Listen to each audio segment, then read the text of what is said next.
We can be. We must be. The first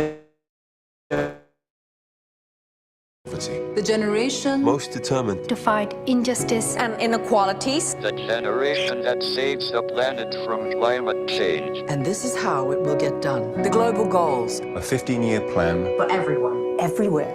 With no one left behind. we anywhere lives in extreme poverty. where no one Goes hungry. Morning. Asking if there will be food today. We will live in a world where no child has to die of Diseases we know how to cure. And where proper health care is a lifelong right for us all. we will live in a world Where everyone goes to school. and education gives us the knowledge and skills for a fulfilling life. We will live in a world where all girls and all women have equal opportunities to thrive And be powerful and safe. We cannot succeed if half the world is headed back.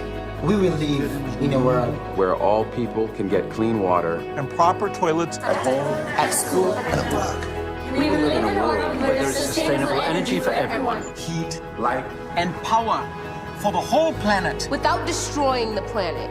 We will live in a world where economies prosper. A new wealth. Lead to decent jobs. For everyone. And we will live in a world where our industry, our infrastructure and our Best innovations. Are not just used to make money, but to make all our lives better. we will live in a world Where prejudices and extremes of inequality Are defeated. Inside our countries. And between different countries. Where people live in cities and communities that are safe, progressive, And support everyone who lives there. where we replace What we consume. Planet where we put back what we take out of the earth. We live in a world that is decisively rolling back the threat of climate change. where we restore and protect the life in our oceans and seas. will restore and protect life on land. the earth itself.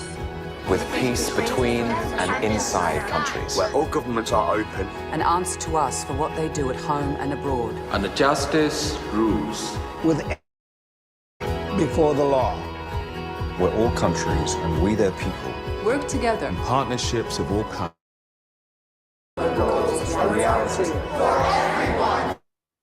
Nation's global goals For sustainable development. Let's get to work.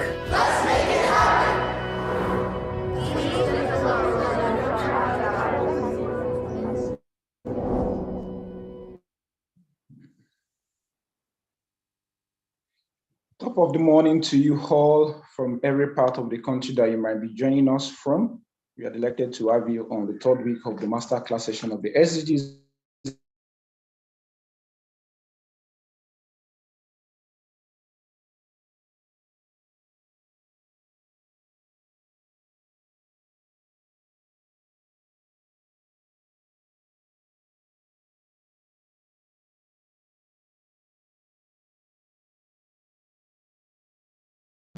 on circularity, production and consumption, which will be led by Mrs. Deborah Edward. And Mrs. Deborah Edward is the communication and event manager of Circular Economy Innovation Partnership. She's a graduate of linguistics from the University of Benin, and she has a lot of work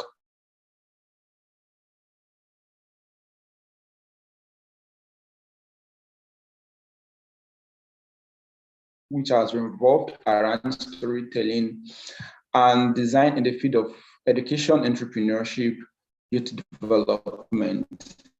Good morning, Deborah. We are so glad to have you this morning on this master. Hello, Mrs. Deborah. Good morning. Good morning. Good morning. It's a privilege to be here. I just want to confirm, can you hear me clearly? And also, can you see me clearly? Okay, we can see you clearly, and I don't know if you started sharing your screen. I have to confirm from my end there. Okay, no, I've not started sharing my screen. I'll do that now. Yes. Okay, because. All right, ma'am. Okay, so you can see my screen right now. Yeah. Absolutely, yes. Okay. So once again, good morning, everyone. It's a privilege to be here. I'd like to say thank you to the organizers of this particular program. And of course, my boss, Dr. Natalie, who I'm representing today. Thank her for the opportunity to do this. So I will get right into the session. Initially, I had planned for sort of an interactive session where I would be able to ask for feedback from the audience. So it means that you guys would have to help me out with the feedback part of this session so that it wouldn't simply be a narration where I'm just talking and it's sort of boring. No, I don't want that. So good morning from wherever you're joining me from. The topic that I'll be taking is circular economy, consumption and production. Please, can you make your screen a full screen? Okay. Your slide a full screen, please. All right. Okay. Perfect. Thank you very much. Okay. So some of the things that we'll be going through today are, of course, based on the topic circular economy, production, and consumption. We'll be looking at what production is from the standpoint of sustainable production. We'll also be looking at what consumption is from the standpoint of sustainable consumption. We'll also look at what circular economy is, the basics of circular economy, the benefits of circular economy, as well as the need for behavioral change. And then if there is a bit of time, I will go into a bit about circular business models, which you understand as we proceed.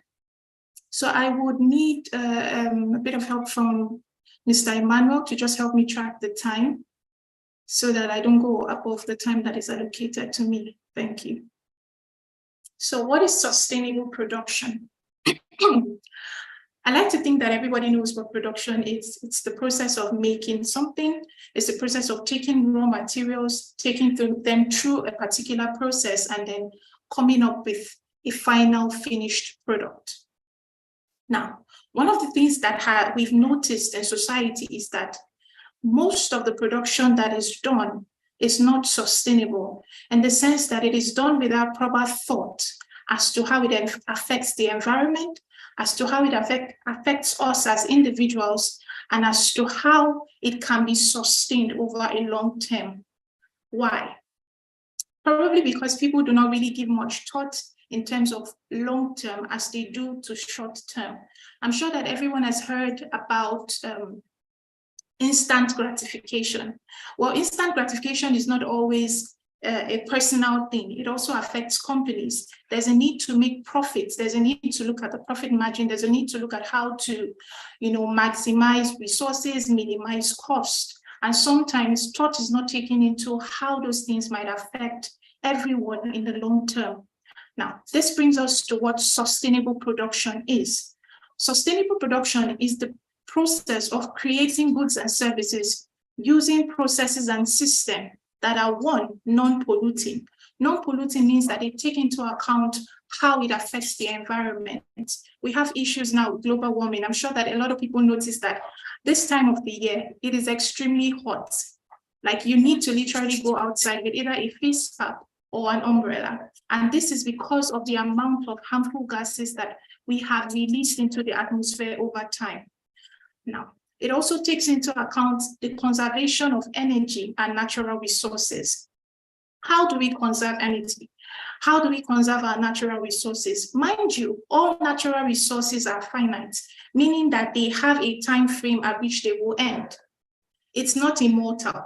It's not forever. It has a timeline at which it is supposed to get finished or it's supposed to get lost. And we as stewards are responsible for ensuring that every single thing that we have lasts us or outlasts us, because we're also trying to build for the next generation. Next thing, we have to ensure that it is economically viable. Does it bring money? Because at the end of the day, anyone who goes into business is still going to want to do profits in as much as the person wants to impact. So that is also something that sustainable production looks at. Now, the safety and the health of workers, the communities and consumers. I found a lot of people will tell you that they're producing stuff and then they have people who work overtime. People are working 20 hours, people are working in a day or not in a week, 20 hours a day. People are literally not sleeping, doing sort of slave labor. When you do those type of things, or when you fail to account for the fact that, the people that work with you, they are compromised in terms of their health, is what you're producing really sustainable? Because you are using up the lifespan of people who are working for you. So these are things we have to consider. How does it affect your staff? It's not just the environment. How does it affect the community around you? We've had cases where people release harmful waste, say from production companies. You see waste in water killing the fishes, and by extension the people who drink from that water. So say that you do sustainable production means that you are able to cater for the people in your community as well as the people that work with you and your consumer. And then generally, or finally, how is it in terms of satisfaction? Does it satisfy everybody? I hope that with this part, I've been able to, pinpoint some of the things to look out for when it comes to sustainable production. I'll move now to sustainable consumption. Production is how we create the products, while consumption is how we use the product, how we consume it, how we utilize it in our day-to-day activities, and so on and so forth. Now, sustainable consumption it looks at the use of products and services in a manner that is socially beneficial. How does it benefit people? And how viable is it? How viable is it? And taking this in mind, it looks at the entire life cycle of the product.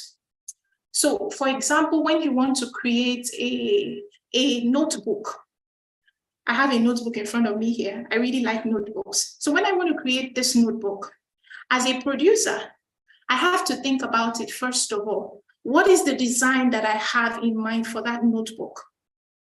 Now, remember, there are different producers along this chain to get this notebook. There are those who go to the forest and get the timber. There are those who process the timber, and then there are those who get the paper out. There are those who take the paper, print out the lines, bind it together. So there are so many stages before we get the final produce that we have. Sustainable consumption and production makes you think about the entire journey, not just from one standpoint. So you are thinking, this particular product, where does it start from? How much water am I using? How many trees am I felling? And as well as how much, what am I doing to replant those trees? Because when you take something from nature, it is ideal that you replace it as well. It also tells you, how do you produce? Am I producing, like I said earlier, in an environment that is conducive, not just for yourself, but for the workers? It also takes in account distribution. Distribution in terms of how is it going to get to the final consumer? Like I said, harmful gases, exhaust from cars, you have to factor those in because those things also contribute to damaging the environment. How is the product going to be used by the consumer? Are they going to write on it? And then when they are done writing, are they going to dispose it? Those are different aspects of the life cycle of products that people really need to pay attention to. So in summary, sustainable production looks at the whole idea behind the creation of goods and services in a way that is non-polluting, environmentally friendly, viable, and so on and so forth. And then sustainable consumption looks at the entire use of that product and service in the manner that still benefits everyone. I hope that this is easy to understand. Yeah, I'm sure there's a chat box where you're streaming from, so you could just write the points that you have questions on or you want me to go back to, and then I'll go back and refresh on those areas later on. Now, moving forward, we move to what is circular economy. So while I was thinking through this course or this topic, I thought about starting straight off from circular economy and then landing on production and consumption. But I discovered that when you think about production and consumption, circular economy is simply a tool that helps you or shows you how to produce sustainable products or consume responsibly. Let me take that again. Circular economy is sort of a tool that helps you or shows you how you can do sustainable production and consumption. Hence why we started from the back or from the end. One of the things I'd like everyone to note is that something really fundamental is we've been practicing take, make, and waste. whereby we take things from nature, we take things from our environment, we take things from people, we create whatever we want from it, that's the make, and then once we're done, we dispose. We dispose of those items. Circular economy comes to break that notion and tells you, you can't just take, make, and waste. You can take, make, and then remake, reuse. I would mention all the R's and so on and so forth, before you eventually not waste, but find use for that finished product. So rather than you taking things and throwing them away, in circular economy, you find ways to share those things. You find ways to lease those things. You find ways to reuse those things. You find ways to repair those things, to refurbish, to recycle those things. Typically, when I hear people talk about circular economy, a lot of people jump into recycling, the very common one, plastic recycling. But then there is also textile, circular fashion. There's also paper waste, where you can utilize paper to make materials, to make roofing sheets, to make paper bags, and so on and so forth. So essentially, circular economy is not just focused on recycling. In fact, recycling is supposed to be like the final resort. Recycling is meant to be the final resort.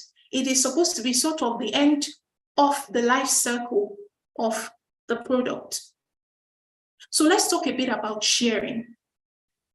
Sharing, how do you share? So, for example, you have a drill in your house, or you have carpentry tools. I don't know, so many people might not like carpentry. I happen to like carpentry. In fact, I'm very handsy with things. So I enjoy having things like, I wish though, I had a drill, I had a saw, I had, what's it called? I had a binder, I had sprays, I had all the tools that they use for carpentry. I wish, I don't have them, but I wish I did. Now, in an ideal circular economy, what would happen in sharing is that I can reach out to someone who has those tools and either pay a certain sum of money to utilize those tools for what I want to do. And then when I'm done, I return it. So essentially, I rent those tools for a period of time that I need them, and then I return it. As against, I purchase all those tools, and when I feel the itch to create something, I create something, and then I leave them fallow, or I leave them in my garage or something. Circular economy forces you to think about why you are getting things, whether you really need those things, and if there is an alternative to you outrightly buying those things and keeping it in the house. So the typical Nigerian mindset of I must show my neighbor wouldn't work in a circular economy. In fact, it's something we want to demystify. There is no I better pass my neighbor in circular economy, because the I better pass my neighbor that we do, not the tiger generator, by the way, but the I better pass my neighbor in terms of, oh, we want to show off. Now we have hammered, now we've arrived, is doing more harm than good, generally, to everyone. So circular economy looks at, it's a model of production and consumption that looks at, okay, how do we share these things? How do we reuse those things? How do we repair those things? We have gas in our house, in our houses, and I'm sure that we practice this thing well, where when the gas, the body of the gas, the outer covering, when it starts to fade, I hope every single one of us thinks of how we can repair, how we can refurbish it, how we can make it look good. And you can do that by using oil paints. That is us practicing at a lower level the idea of refurbishing, the idea of circular economy, where we repaint, we make it look good again, we buy a replacement for the top instead of, you know, getting a whole new gas entirely. In that way, we've saved the environment a 0.00001 point, you know, in terms of the materials we've wasted. So the life cycle is extended. And what I'd like you to take away is that recycling should be the last resort. So when we have plastics, and I have to congratulate Nigerians because we see it a lot in Nigeria, where we buy water, rather than throw away the bottles, we have people that collect the bottles, not to necessarily give recycling agencies, but to first of all use for chin-chin, granite, popcorn in some cases. use it as shampoo bottles, use it to sell oil, engine oil, palm oil, granite oil. So in some ways, we already practice, this idea of reusing materials over and over again. But then there is always a better way, and we'll get to that very soon.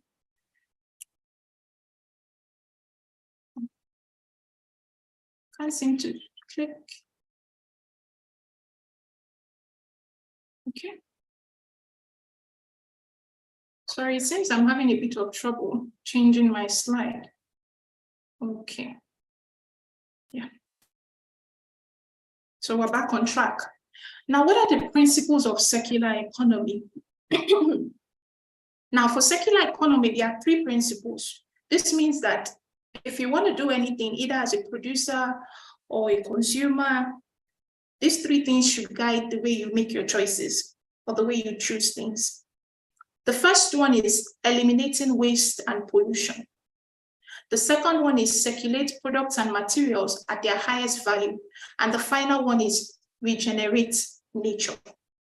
Eliminate waste and pollution, circulate products and materials at the highest value, and finally, regenerate nature. And all these things is underpinned under renewable energy. And we'll get to that in a bit. So ideally, for circular economy, it comes and it says, everything we've been doing, we need to look at them again and say, how does this fit in? How are we eliminating waste? Did we really factor it when we were designing? How are we, keeping pollution at bay? Are we utilizing these materials, these are products and services till they can no longer be used again, worst case? And then how is nature being impacted by the things that we do? Now, so like I said, I plan for more of an interactive session. So in the comments, you can leave some answers. What areas do we need to transform? What areas do you think that we need to transform? Having heard all the things I've said, I just need you to critically look at your own life or the life of people around you or the businesses around you. What do you think we need to change? So I'm going to take this off, then open this up again. So the answers were behind. And so ideally, what we need to transform is the way we manage our resources. Everyone has a responsibility to look at how do we manage these resources? Are we using them to the best of our abilities? The next thing is, how do we make and use products? Are we making products in a way that we factor in what will happen next? Which leads us to the third point. What do we do with the materials afterwards? So 3 things. How are we managing the resources? How are we using the products? And how exactly are the materials used afterwards? So I'll quickly chip in here a story about a lady that I know who makes a lot of items from coconut. I think her name is Jam Coconut. So on meeting this particular lady, she takes the coconut fruit and then utilizes the entire coconut fruit. How does she do this? From the coconut, the outer body, the shell. No, let's start from the husk. The husk, when you peel it off, it is a very, very wonderful source of energy. Essentially, you can use it to light fire. So she collects the entire husk, puts it in a bag, and then sells to people who need this to make fire. That's the first one. For the shell of the coconut, once they break it and remove the fruit that is inside, she uses that shell as a container for scented candles. So she takes the shell and preserves it at one corner of her house and says, okay, I'm going to use this for scented candles and I will resell this particular shell with something inside. For the coconut itself, which is the fruit, which is where many of us will jump to, she takes it and then she shreds the coconut and removes coconut milk, number 1, coconut oil, number 2, because coconut happens to be a very vibrant fruit, has so many things you could do with it. The leftover pulp from the coconut mixes it with sugar and then has coconut clusters or coconut candy. That's number 3. And then finally, she created something else that is like a coconut fruit or coconut chin-chin, not quite, where she mixes in flour, sugar, and fries or air fries to make a snack that you can purchase for, say, 200 naira thereabout. So essentially, when she decided that she was going into this business, she didn't go into the business thinking, oh, I'm just going to make one product. I'm just going to make the coconut chin-chin sort of, and then everybody enjoys coconut chin-chin and I'm done. She thought about how she was going to utilize the entire resource, the shell, the husk, the fruit inside. Even the leftover from the fruit inside is not still wasted. It is used to make another product. That is how we can actually think. That's just an example of how we can think in terms of when we see materials or when we want to create something. We think about every possible way that we could use these items. Now, note, it can seem overwhelming, but the beauty of circular economy is you're not meant to do it alone. That's the most important part. You are not meant to do it alone. Circular economy thrives on collaboration. It thrives very well on collaboration. So the husk that would have looked at as a wasted material is ideally a treasure for those who use it to make fire for their own business. So that lady can strike a partnership with the person who sells the husk and then use that to create another stream of income, eliminate waste entirely, a win for her and a win for the next person. I'd just like you to keep that story in mind as we proceed. So I talked about eliminating waste and pollution. What if waste and pollution were never to exist in the first place? If you look at nature, you would find that waste did not exist until human beings came along. No, I'm not a human being anti-fan. I love human beings, but I feel that there are ways we can always improve ourselves. I feel that there are ways we can always improve ourselves. Now, when you look at nature, everything works in a very wonderful circle, which is why I think they got the new circular economy from, but I digress. Nature has, let's do trees. We have the trees. With the trees, you have the leaves falling down. When they fall down, whether you are there or not, those leaves will decay. They decay or they decompose, and then somehow they fertilize the soil, and then new plants grow out of that. And it repeats the whole circle again, with or without human help. So essentially, what we want to do, or what we should be doing, is look for ways to design systems such that, with or without our help, it continuously flows, just like nature, where we don't necessarily have to go and scatter things and just make them look bad or worse, but instead we thoughtfully say, okay, what do we do with these things, like the story I explained, and then how can everything work well? Because a lot of waste ends up in landfills, ends up in a lot of waste end up in landfills, end up being burnt, which still affects the environment. And this type of system doesn't work for us in the long run. So we have to eliminate waste.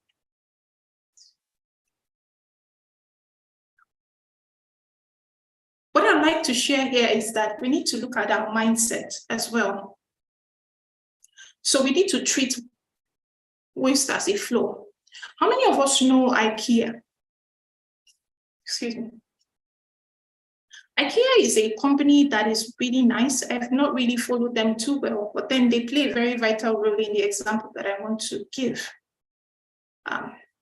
Now, one of the things I like about IKEA is when they sell you things, tables, chair, furniture, they sell it to you in sizes or in places where you can literally build it yourself. So in their design, they factored in that they don't need to construct the whole table for you. You can take the pieces home and just read the manual and create it yourself. If one aspect is bad, you can always adjust it, or you can always borrow, from someone else and fit it up. That kind of mindset begins to teach people that, okay, I can create things from what is being sold on the first level. Trying to gather my thoughts here. What this means is that looking at that particular setup, I can go a step further and begin to add features that weren't necessarily there to that particular product and make it better. So if we can all say, okay, whenever we see something, or whenever we want to create something, or whenever we want to purchase something, we say, how or where does this end up? It makes life sort of easier. And it makes it a win-win situation for everybody. So our mindset has to change. Our behaviors towards things has to change. A lot of us need to opt to say, okay, I will choose, being minimal in my approach to purchase of things or to creation of things than to be extravagant. The next thing I'll quickly jump to is circulate products and materials at their highest value. This is a very interesting one. How do you circulate products at the highest value? It means that you can either circulate products as the raw materials or the finished product. Now, both have high value. Nothing is wasted. And quite quickly, I would like to show you this diagram. In this diagram, you'll find that we have two sides. We have two sides here. So on one end, we happen to have the tech. On one end, we have the biological cycle here. And on the other end, we have the technical cycle. For this particular one, we find that when it comes to circular economy, it's not just one way, because there are some materials that we have that can be, in terms of recomposting, they can recompose, they can decompose, they can feed back into the loop, they can feed back into nature. And then we have items that do not necessarily feed back. And so to explain this, I would like to say, okay, let's differentiate the two types of materials generally. We have biological materials. Biological materials are things like food, things from agriculture, things that are made with wood, and so on and so forth. While on the other end, we have things like metal, things like plastic. And these particular things, they don't decompose. You are actively required to do something about them if you do not want them to cause a problem at the end of the day. So if you look at the biological end, you find that we are all consumers. We have the parts manufacturer here. We have the product manufacturer, and then we have the service provider. Not necessarily is everyone needed in this cycle, but it's a diagram to illustrate something. And then we have the final consumer. This person is called a consumer because ideally it consumes either energy in terms of using power from generators and so on and so forth, or consuming of food. While on the other end, you have the same circle, but then you have the person being called a user. So you do not consume something like your laptop or your food. You are a user of that product. You use it. You use it, which has brought a conversation where we are asked, are you a consumer or are you a user of products? When you are able to create this distinction in your mind, okay, I consume food items, and on the other end, I utilize resources or I use resources, it sort of detaches you from feeling too attached from products and services, thereby allowing you to say, okay, for the betterment of all, I will release this thing to be used for something else or something greater. Okay. So biological and technical material flow. Like I said, the technical materials, they are not decompostable. When you utilize them, you have to recycle them because they do not automatically die out, which is why we have things like microplastics still in the environment, because no matter how tiny a plastic becomes, it still leaves particles in the environment. Whereas biological, it can end up being finished completely. So when we talk about resources, being able to circulate resources as effectively as possible.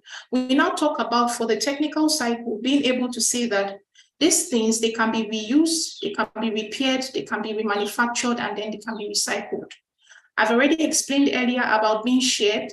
You can share materials, you can lease them out, you can say, okay, when they are spoiled, you would repair them or you would manufacture them. Or finally, you get them recycled. But for biological cycle, those things, we feed them back into the earth. The problem arises when we begin to mix these two items together. Say, for example, I want to make an outfit for myself, and this particular outfit, I use cotton material, and then I attached plastic, or I took something made from plastic as well and attached it to the material. At the end of the day, I create a problem whereby that particular material, I have to separate both items from one another before I can move it to the next stage. And sometimes people are not available to do that. So whenever we're creating something, we are advised to say, okay, rather than combining the two together, we take the technical part and we make it solely technical, and then we take the biological part and we make it completely biological. How do I mean? For food, for example, or for fruits, for example, nowadays you are advised to use paper bags. You are advised to use paper bags because those are decompostable to pack your things. There's also a coating that can be used for fruits, such that it's completely natural. It can be used for fruits such that you do not necessarily need a bag to carry your fruits. You can actually pick the fruits instead of having them in individual bags and then take them to your house, wash them, and so on and so forth. By utilizing that instead of the normal plastic nylon bag, we have created a system where we've reduced the amount of plastic that we use or consume. So it's more or less saying that these items that we already have that are biological, let's look for ways to utilize them that still ensures that we are able to still get the original state, instead of introducing foreign items where we now have to figure out how to separate them and lose the original state entirely. Which is why if you watch today, when they tell you how to dispose of your waste items, maybe food when you're washing dishes, paper or plastics, they tell you to separate them in different containers. Why? Because ideally, it's easier when they are all separated and they can be used to create something close to the original form that they were in before. Very quickly, we're going to talk about, I'll come back to this. We're going to talk about the benefits of circular economy.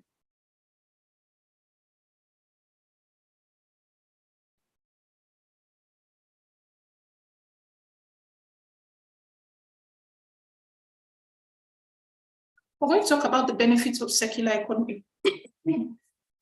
Circular economy has several benefits. One of the benefits is the economical growth. Because of the practice of circular economy, we're able to say that the economy generally benefits. How? Instead of us spending so much money to keep producing new items after the other, we can reduce this and create a particular item that can be reused a number of times, thereby reducing the amount of money that is spent or the amount of resources that is spent to keep creating a new one.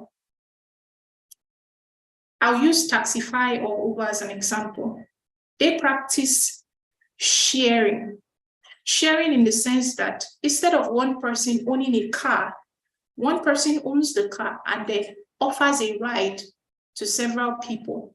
So not everybody necessarily has to own a car. That in itself is able to reduce the amount of carbon emission that we have in the environment. That in itself is able to create job opportunities for a lot of people. And that in itself allows everyone to utilize new technology. So essentially, circular economy has protected the environment in one way, created new job opportunities in another way, and then also ensured that the person who is the owner of the car gets the resources that he or she needs. Another benefit of circular economy is that it helps us to preserve energy, materials, and I think I've repeated that throughout the course of this entire session, that circular economy helps us to say, okay, our energy is conserved, our resources are kept for a longer period of time. It also helps in terms of health. How is your health affected? A lot of people fall sick these days because of the harmful emissions. A lot of people have chest problems, have difficulties breathing, have a lot of illnesses relating to the harmful chemicals, pesticides that are in food items. Of course, people have a healthy immune system, but that doesn't take away the fact that there is a lot of harm that is being done to some people at the extreme end.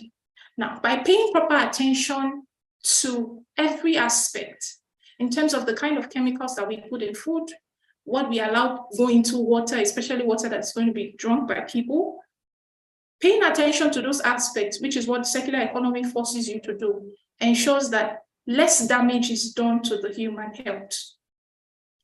The next one is it ensures that we do not use up all the non-renewable resources. So it teaches us to preserve these resources, and then it teaches us to seek out new ideas, new pathways in terms of innovation and creativity. It makes you to be creative. Again, it also makes you collaborate. How does it make you collaborate? You find yourself reaching out to more people. Say, I do not have a background in engineering, but I want to create a product that does so, and so.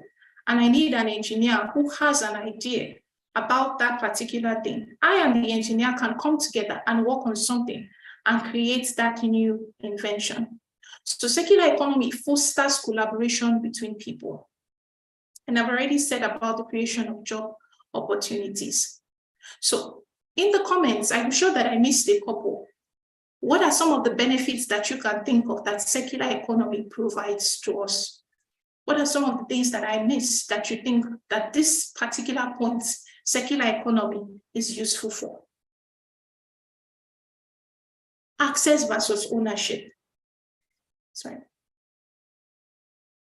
Initially, I talked about something where the concept of I better pass my neighbor, again, not the tiger generator, but the wanting to prove that you are more to someone else. Now, there's something about circular economy that to say, okay, do you want access to this particular thing or do you need to own it? Excuse me for a second. So, do you want access to this particular thing or do you want to own it? Because at some level, you do not necessarily need to own some items. You simply need to just have access to it. And then when you are done, you can return it. So, which is why we emphasize a lot that it's preferable to just have access than to own it. And I'm sure that we could see this in, I would use a very long example of cars again, renting cars, not to show off again, but renting cars in terms of renting cars to utilize for a period of time and then return it. There's also the part of renting clothes too. A lot of young ladies will agree with me that it is more cost effective to rent a wedding gown than to go through the stress and spend a lot of resources renting a gown that you would wear just one day. So even in little details, it's important to ask yourself, would you rather have access to this for a brief amount of time, or you would like to own it? So I'm saying, Mr. Emmanuel, I think my time is up for this. Or I can keep going because I think I'm almost done. Okay. So on the final note, what we would say is so we have some feedbacks on the session, which we also share with you. Okay. Okay. So thank you so much, Esther. I can see you in the comments, in my chat box rather. A lot of people have dropped comments. Okay. So it said something from, said the Enlightenment Network, from the Enlightenment Network, there are health concerns about the safety of the use of plastic. I think this is a question. Is the recycling of plastic for use in packaging of food advised? Okay, I'll answer that in a bit. We have another question here. Okay, I think these are more of questions. Yeah, absolutely. Those are more of questions. Yes. I think I'll just hold on. Are we ready to kick off the question segment?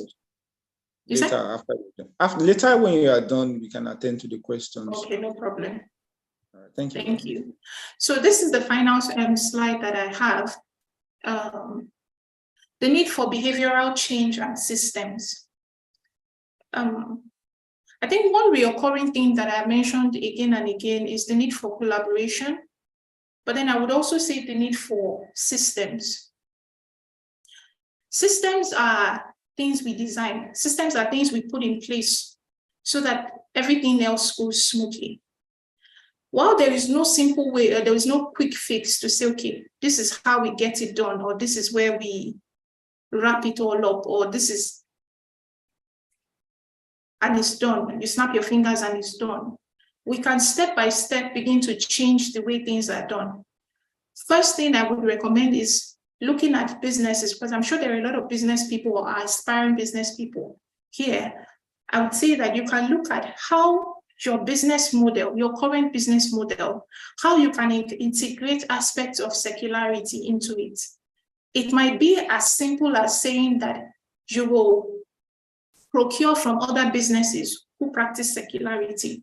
So essentially, every other person who practices circularity are the people that you will patronize as customers if they actually have services or products that you need.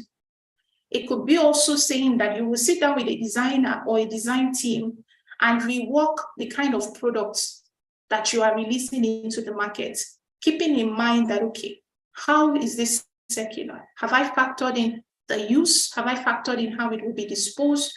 Have I factored in where it will end up? And so on and so forth. We can also bear in mind, how do we extract these materials? When something is being taken, is there a plan to replenish it? Manufacturing, how much resources am I using when it comes to manufacturing? So every single aspect of the design, every single aspect is important. And then by looking at all these aspects, sitting down with people to say, okay, what can we adjust is a way to move the conversation forward. So we need systems. They may be complex, but understanding what works and what is better for us helps. And then we also need behavioral change to stop looking at the fact that, okay, you are living a simple life right now. It's not necessarily because you do not have the money or resources. You need to look at it from the standpoint of this particular lifestyle I am living. Does it tally with circularity? Does it tally with the circular economy? Does it actually make it better for the environment? So that even when you have more than enough resources, you still are able to maintain that kind of lifestyle, not feeling that it was a poverty mindset, because that is what a lot of people think, that the way they live now is because they are poor. Meanwhile, the way they live is sort of ideal for the environment. But you can have money and still choose to let your lifestyle be one that does not negatively impact the environment. So this is where I'm going to round up on circular economy, consumption and production. I hope it has been insightful for everyone. Thank you.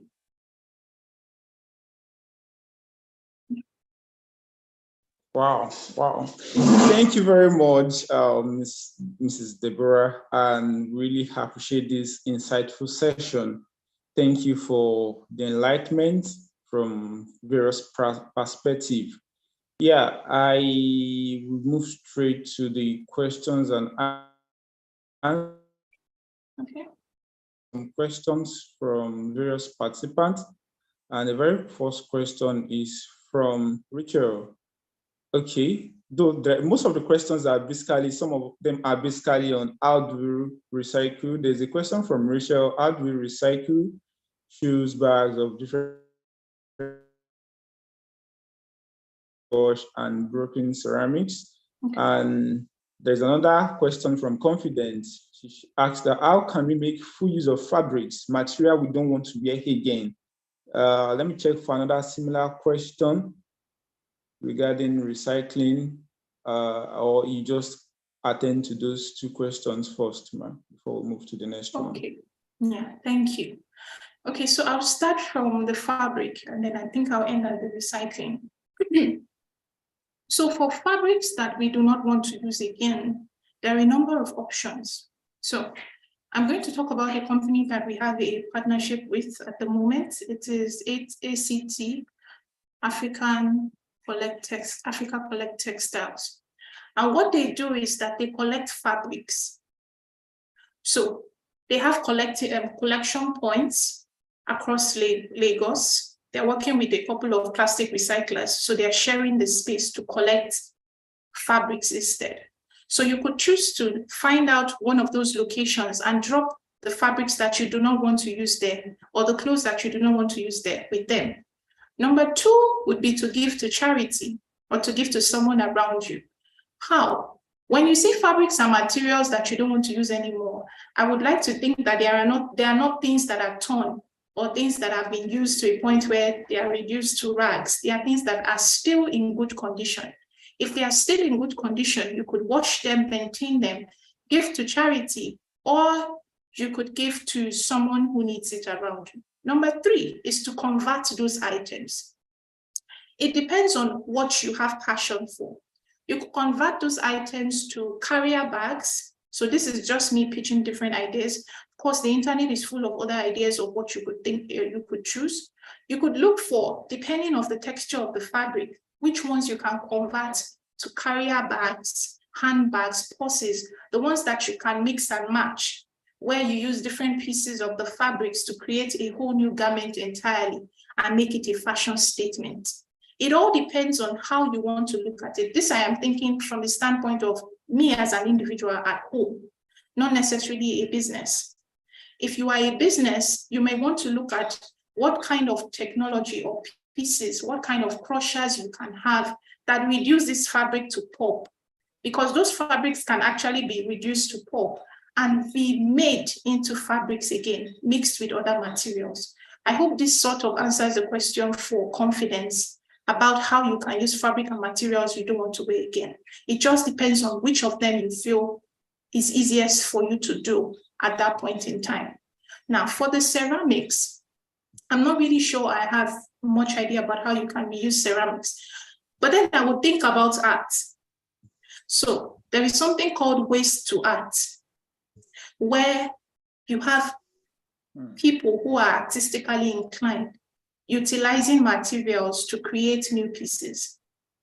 They may not necessarily, so this is the thing, they may not necessarily call for, I need broken pieces of materials or stuff like that. You can actually suggest, because it's all about innovation. So you could suggest and say, I have a lot of broken pieces of ceramics. Would you like to take this and make an art piece out of it? That's you being ingenious. And I'm sure that there are companies that also collect ceramics, though I don't know their names here in Nigeria, that you can use or crush. So you could actually crush and turn to vim powder, the one we use to wash back of pots, for those who still have like black pots or something like that. That's one angle. You could also use it to do art pieces. That's another angle. And then you could actually keep them and check online for companies that actually collect these items. Mind you, like I said, the people who produce this stuff, we have to make them come to a consciousness to say, when you created this ceramic, what did you have in mind as the end use? Do you understand? What did they actually have in mind as the end use? Then we'll begin to see, okay, what are the various opportunities or streams that we can utilize these things for? I hope that I've been able to answer those questions on a simple level. Mr. Emmanuel? Yeah, absolutely, ma. And you actually answered in detail. And there is another question from, there's a question from Emmanuel. Okay. He asked that, is there research on how to transform our product and production process such that that nothing is wasted, or we are not wasting anything at all? Okay, so is there an ongoing research on how to transform our products and processes? Yes, there are a number of research that are going on. So one of the tools that I found useful in preparing for the session today was the Ellen MacArthur Foundation. Sorry, they have a website online that you could go and check. So one of the materials that they offer is something on secular design. So you could read through, because one person, like I said, can't do everything. So you could read through and see which of the secular design process would you like to get involved in, and then create products using that as like a template or your source material. So there are actually source materials that people can say, okay, I like the way this was done. I would like to utilize this in my own business. And then you could use that as a source material to create your process. And of course, there's also the opportunity to do informational interview. So when you see something that you like with someone, you can always ask for an opportunity to have a discussion with that person on a professional level.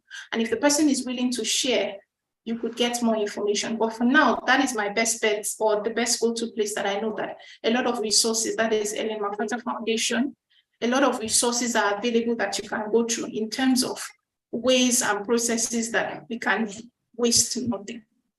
Thank you. Thank you very much. Thank you very much, Mrs. Deborah. And there's another question from Stephen.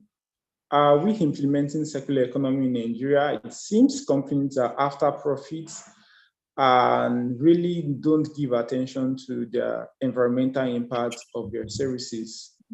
Then there's another question from Adebanjo. Production. How can one handle waste, which is useful for other people, but its usefulness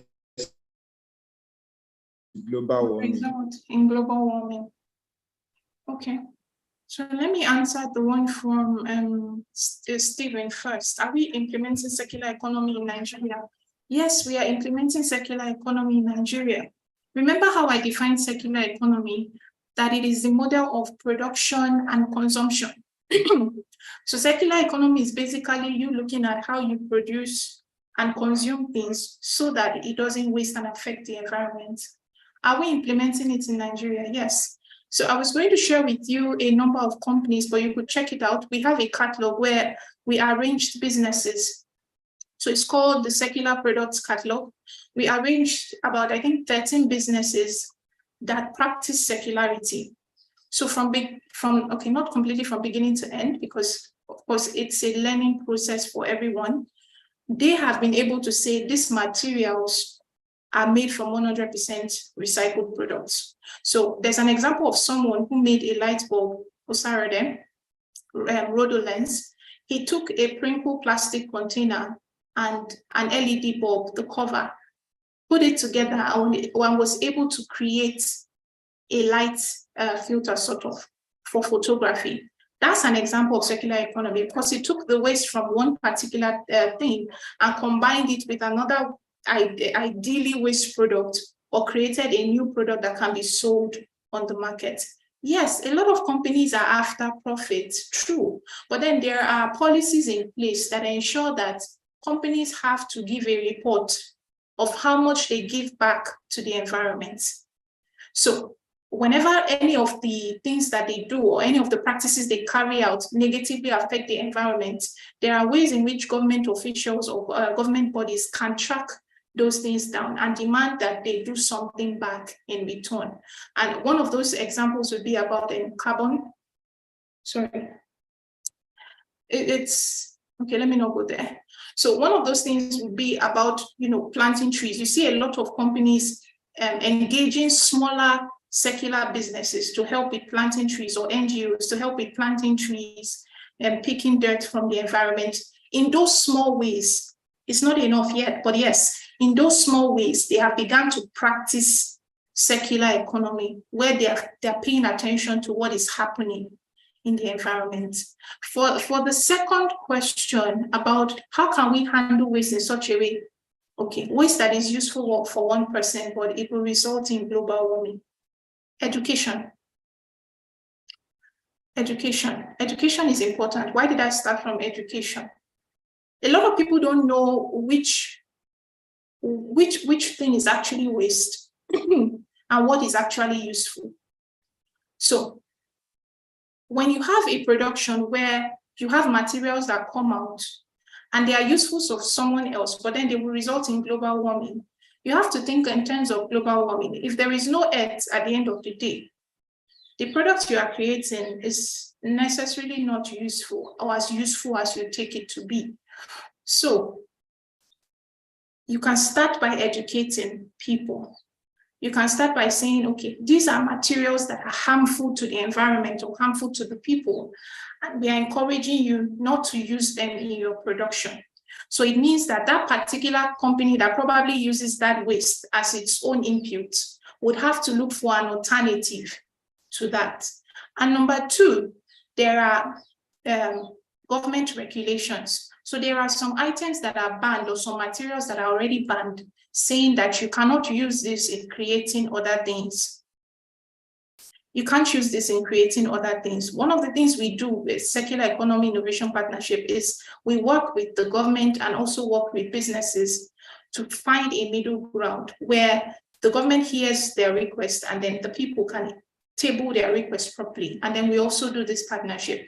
So in a bid to ensure that everyone is sort of happy, we say that, okay, educate, enlighten, and then knowledge sharing. I hope that this makes sense. Absolutely, absolutely, Ma. And there is a question. Okay. Each of these questions, but there is a question I also don't want us to leave out. That's from, okay. I believe he asked that there are health concerns about the safety use of plastic. Is the recycling of plastic for use in packaging food advised? Is the recycling of plastic for the use of packaging food, is it advised, considering the safety health policies and around it? Okay, so for this question, I'm not, number one, I'm not a health worker. Number two, I'm not a plastic recycler. But then I would say that one of the things that I have promoted during this session is alternatives to plastic, because most of the time, plastics are designed to be single use. Plastics are designed to be one use and one use only. So even when we are saying we are recycling them, of course, we may not say recycle them and use them to pack food. However, there are alternatives to packing food. There is a very creative way to pack your food in a, what's it called? A paper bag. Have you seen Chinese takeout before? Chinese takeout is an example of something that uses paper to pack food, and it doesn't lose its value, rather. Instead, it looks like one of the most attractive things to eat from, rather than using a plastic container. So there are always alternatives to plastic, one of which is paper, because it also decomposes. So that is what I would advise people to use as against plastics. Number two, there are regulations in the country. So bodies that recycle, they are under regulations as well as to what they can put back into circulation. So it means that if you as a person wants to venture into that kind of business, you need to go and first of all be educated or aware of what happens in that space, because that is a space, that's a value chain on its own, and there are rules guiding that value chain. Thank you.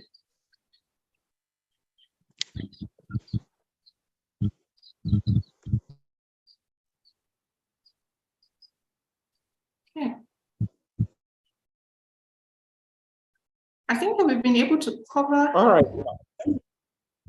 most of the questions. Sorry, we are losing at some point. Okay. Sure. Sorry, I didn't hear you, please. We are losing you at some point.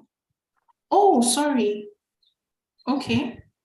So I don't know. So I don't know where you missed me. Okay, so for the plastic question, I was advising that alternatively, instead of us using plastics, we could begin to use paper packaging, even for food.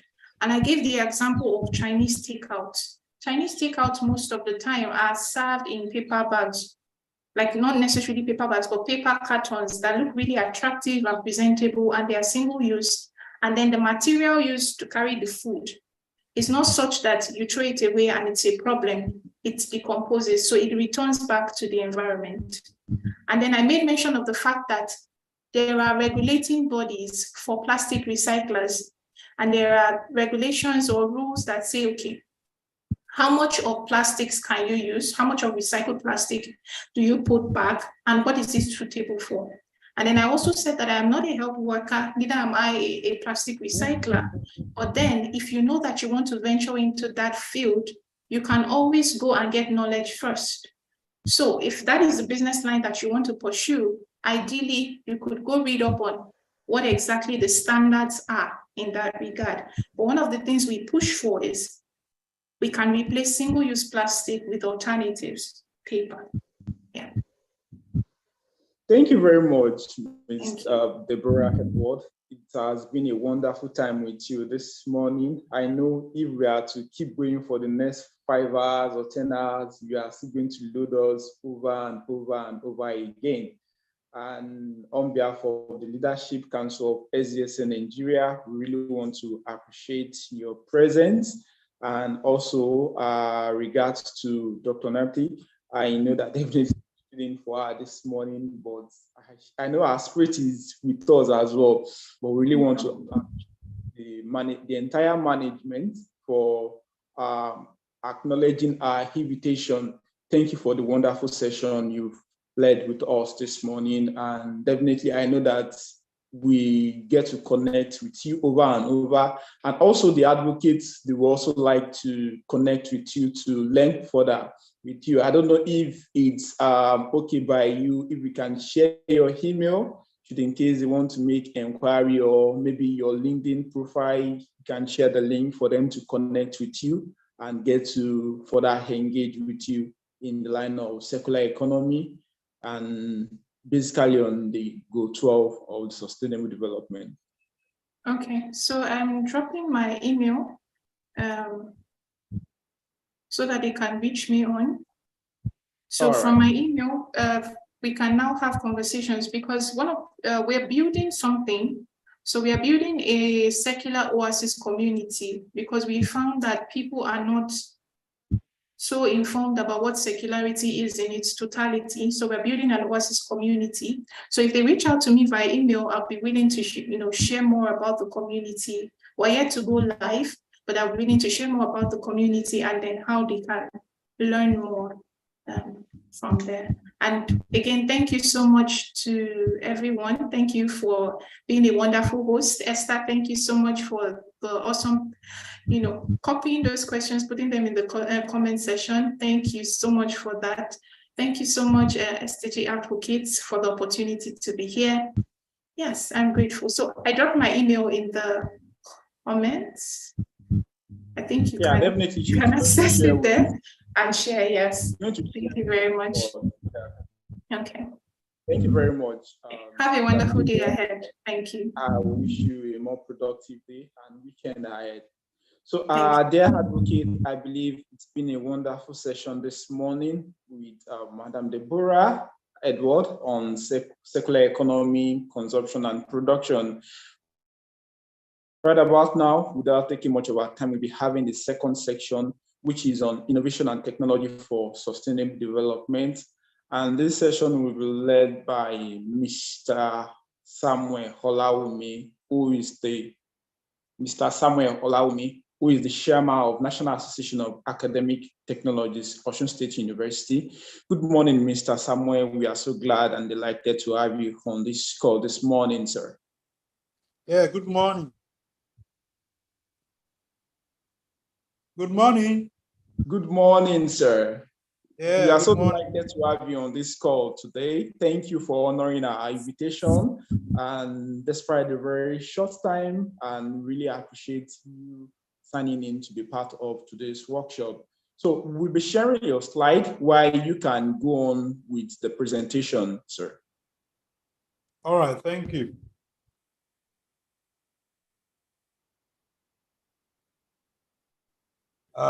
Good morning, everyone.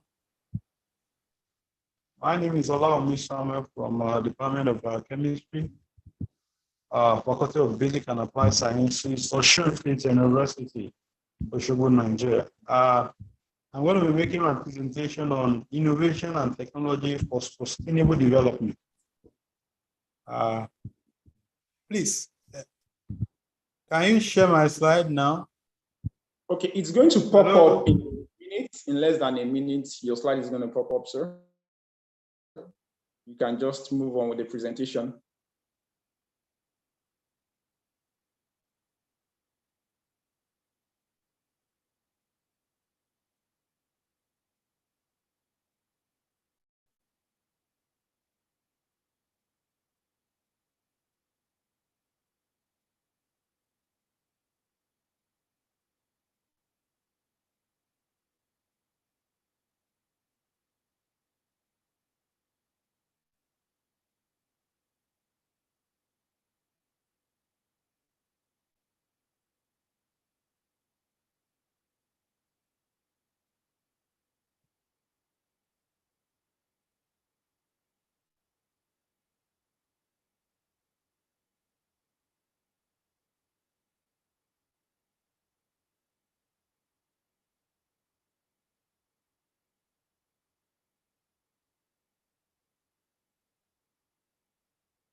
Hello?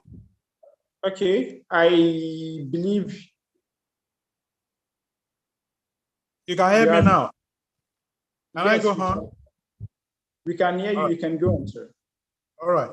So I said I'm going to be presenting on innovation and technology for sustainable development. It will be good for us to look at some critical words as part of what will lay the foundations for our discourse today. I will briefly introduce us to the world of innovation. Subsequently, we'll move on to technology, and we will now see what sustainable development really means. And from there, we'll move on to what are the SDG goals, difference between Millennium Development Goals, and vis-a-vis the application of innovation and technology in the recent time. What have we done with it? How can we go with it? So simply put, what is innovation? It is an act of doing something new. You want to do something that is new, that is different from what others have been doing. You want to have a new concept. We can also say innovation is building on an existing discovery or existing products. Those were part of what we mean by innovation. You want to create something new. You want to do something that is different from the way others are doing it.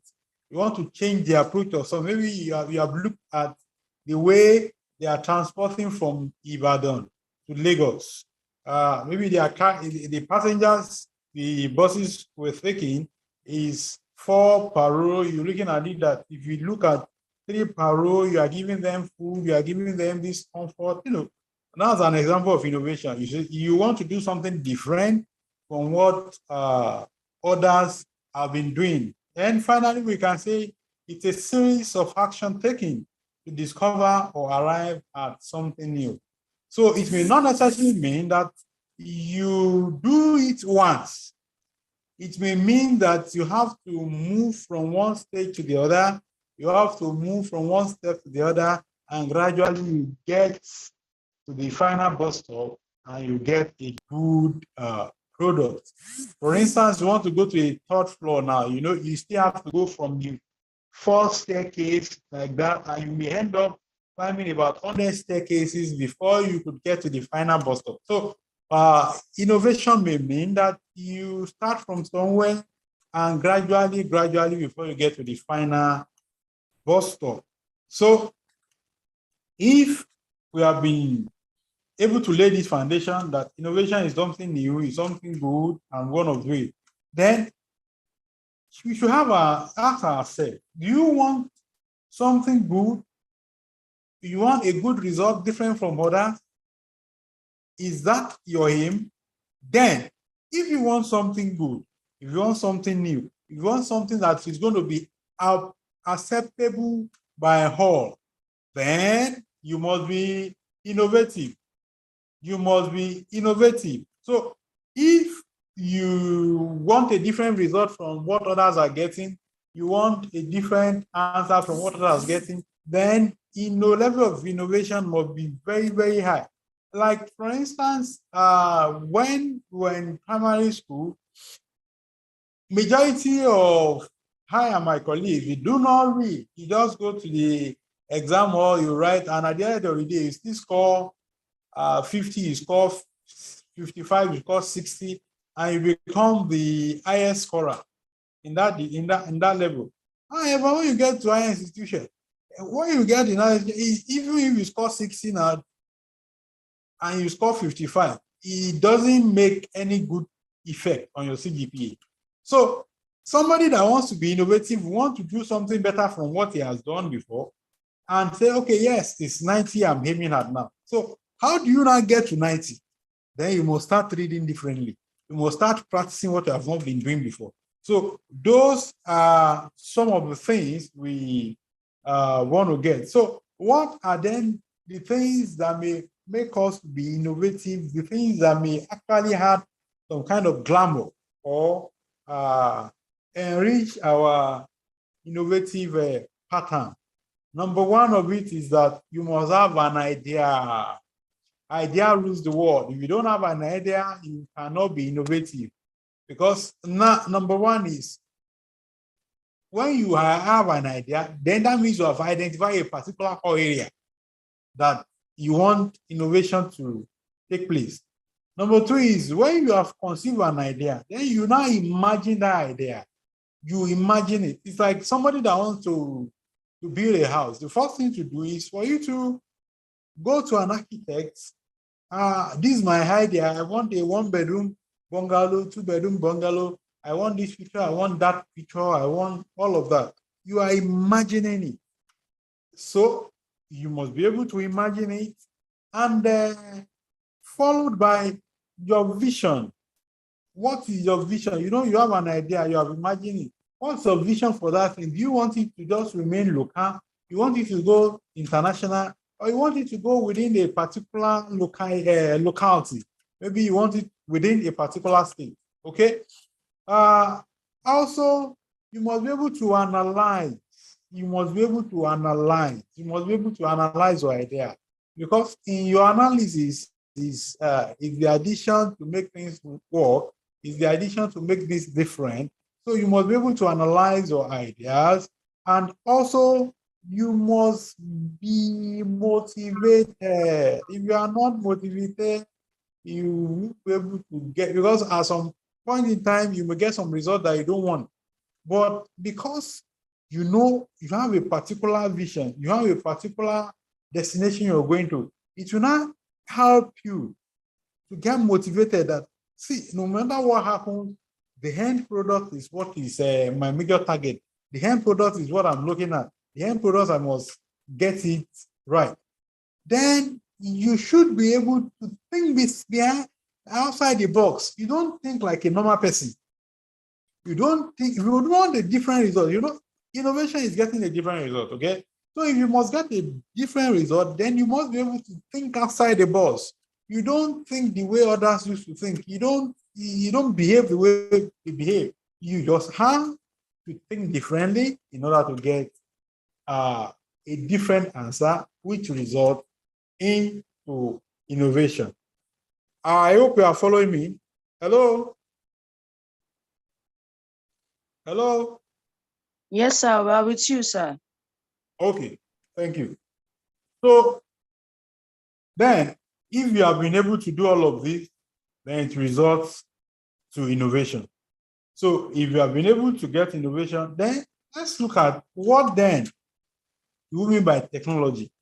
Because we said innovation and technology for sustainable development.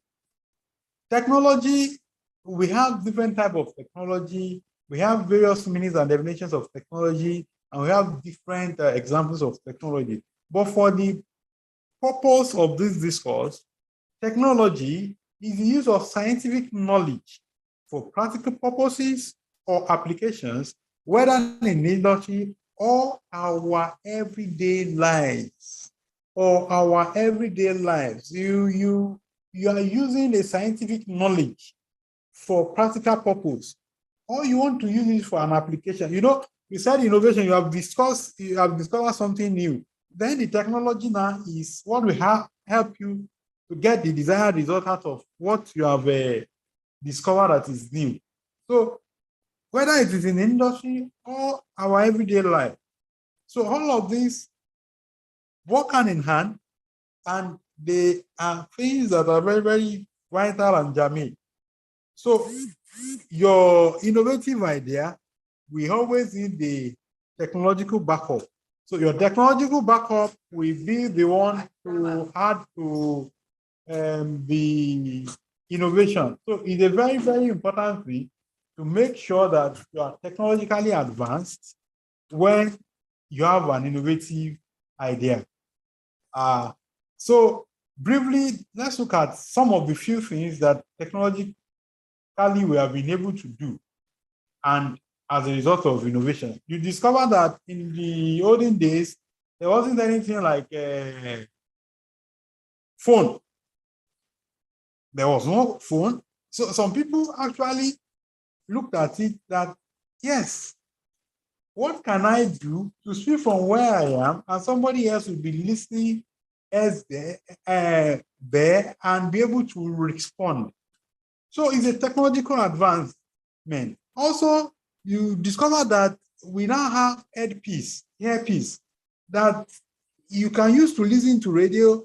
In fact, some use it for so many things. They use it to receive calls and all of it. In fact, now people are using Bluetooth earpiece.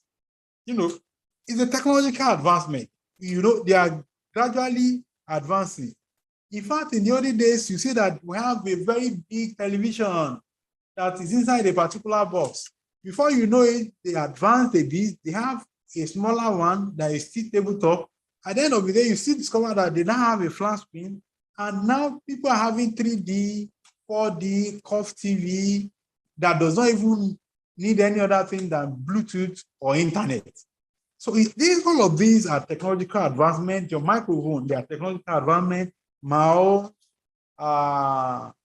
internet, technological advancement, flash drive, laptop, memory stick, you know, computer generally. All of these, they are what?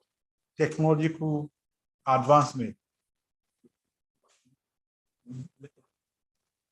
So they are technological advancement. So if we have been able to lay foundation for innovation and we have been able to lay foundation for technology, then it will be good to actually summarize that your innovation plus your technology will give birth to new products. Am I communicating? Your innovation plus technology will give birth to what? New products. So if you now have new products, how do you now sustain your new products? You see, from our topic, we said innovation and technology for sustainable development. So how do you sustain? You have an idea. You have been able to use technology to add value to your idea. Then how then do you sustain this? Because it's a development. Okay, it's a development. So what then is sustainable development? Sustainable development is organizing principle that aims to meet human development goals while also enable natural systems to provide necessary natural resources and ecosystem services to humans. So sustainable development makes that product you have developed, makes it to live long, makes it to fulfill its or her purpose. It makes it to add value. You get it? So it makes it not to go off the radar. It makes it to be focused. It makes it to meet the target per time. All right? Now you discover that over time, In the olden days, what they used for roof as roofing sheet used to be palm kernel leaf. Now they graduated to iron sheets. After that, we proceeded and we have been able to develop step ties. They have been able to develop Gerard, and don't even be surprised that in the next 6 months or 1 year, you discover that there is another thing they are using to roof the house. So you see, all of this is telling us that it's making it sustainable because it's from one product to the other. It's making it sustainable, fulfilling the purpose. The initial purpose at the innovative stage was that somebody wants to cover a roof. We want to cover a house that will be void of rain during rainy season, that will be void of sun during sun when it's sunny, you know. So all of these are the purpose of innovation at that time, but gradually they are trying to remodel. So it's making it to do what? Sustainable. So innovation and technology are two major components that gives birth to new technological advancement in the world. In fact, they are the bedrock of sustainability globally. They are the bedrock. So if anything must be sustained, if anything must come up, then the innovation plus technology, they are the one that form the basis for sustainability. All you need to do is to just add another feature, remove one feature, and you get a different result.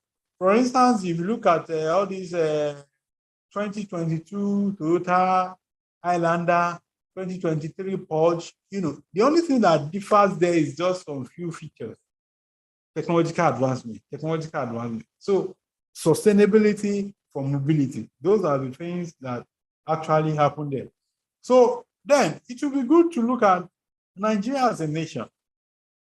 Nigeria sometimes ago set a goal that Nigeria as a nation, sometimes ago, they set a goal for Millennium Development Goal, Vision 2025. And now we're in a new era of sustainable development goals. So it will be good for us to note that there are differences between Millennium Development Goals, the ones set by Nigeria, and SDG goals set by international community. So Millennium Development Goals, we just have about 8 goals. Whereas in Sustainable Development SDG goals, you have 17 goals. In the MDGs, that is Millennium Development Goals, we have 21 targets. Whereas in SDG goals, we have 169 targets. Also, in MDG goals, which is running up in a couple of years, they're looking at about 60 indicators, whereas in SDG goals, they are looking at about 230 indicators. So, summarily, we can say the MDG goals by Nigeria is narrower in objective for project development. And the MDG goals set by Nigeria is narrower in objective for project development, and the SDG goals set are broader in objective for all-round development. That's part of you talk about hunger, you talk about education, you talk about so many things that the SDG covers. I want to believe we have been able to explore some of these SDG goals before now. So then it will also be good to look at what are the platforms for driving some of these SDG and to drive some of these SDG goals and the one we are looking at now. What are the platforms that we need to drive it? Some of the platforms to drive the SDG goals is that in Nigeria, we have the government agency who has been at the forefront of driving the SDG goals. And these include the Office of the Senior Special Assistant to the President on SDG goals. Also, we have national consortiums This includes the SDSN, that is Sustainable Development Solution Network, the one that is organizing our charts today. They are national consortium. Also, we have academic institutions, and some of the academic institutions include Center for Sustainable Development, Ibadan, and Oka. We have these two, one in the southwest and one in the southeast. Also, we have some NGOs that are part of the platform for the SDG in Nigeria. We have the First Planet Consultant, that is CSCSD, ACLSD, CESD, CNNGSSUD, and host of others. So we have many non-governmental organizations that are into all of these SDG goals. They are part of the platform we can actually ride upon to make sure that we get a very good outcome in implementation of the SDG goals. So, however, it is equally good to note that some of the major problems they have in this part of the world is that as far back as 1960, some higher educations in Nigeria as at that time was, we just had about 5 higher institutions in Nigeria, just 3 polytechnics and 2 universities. Whereas in 1970s, we have few existing institutions that were world-class.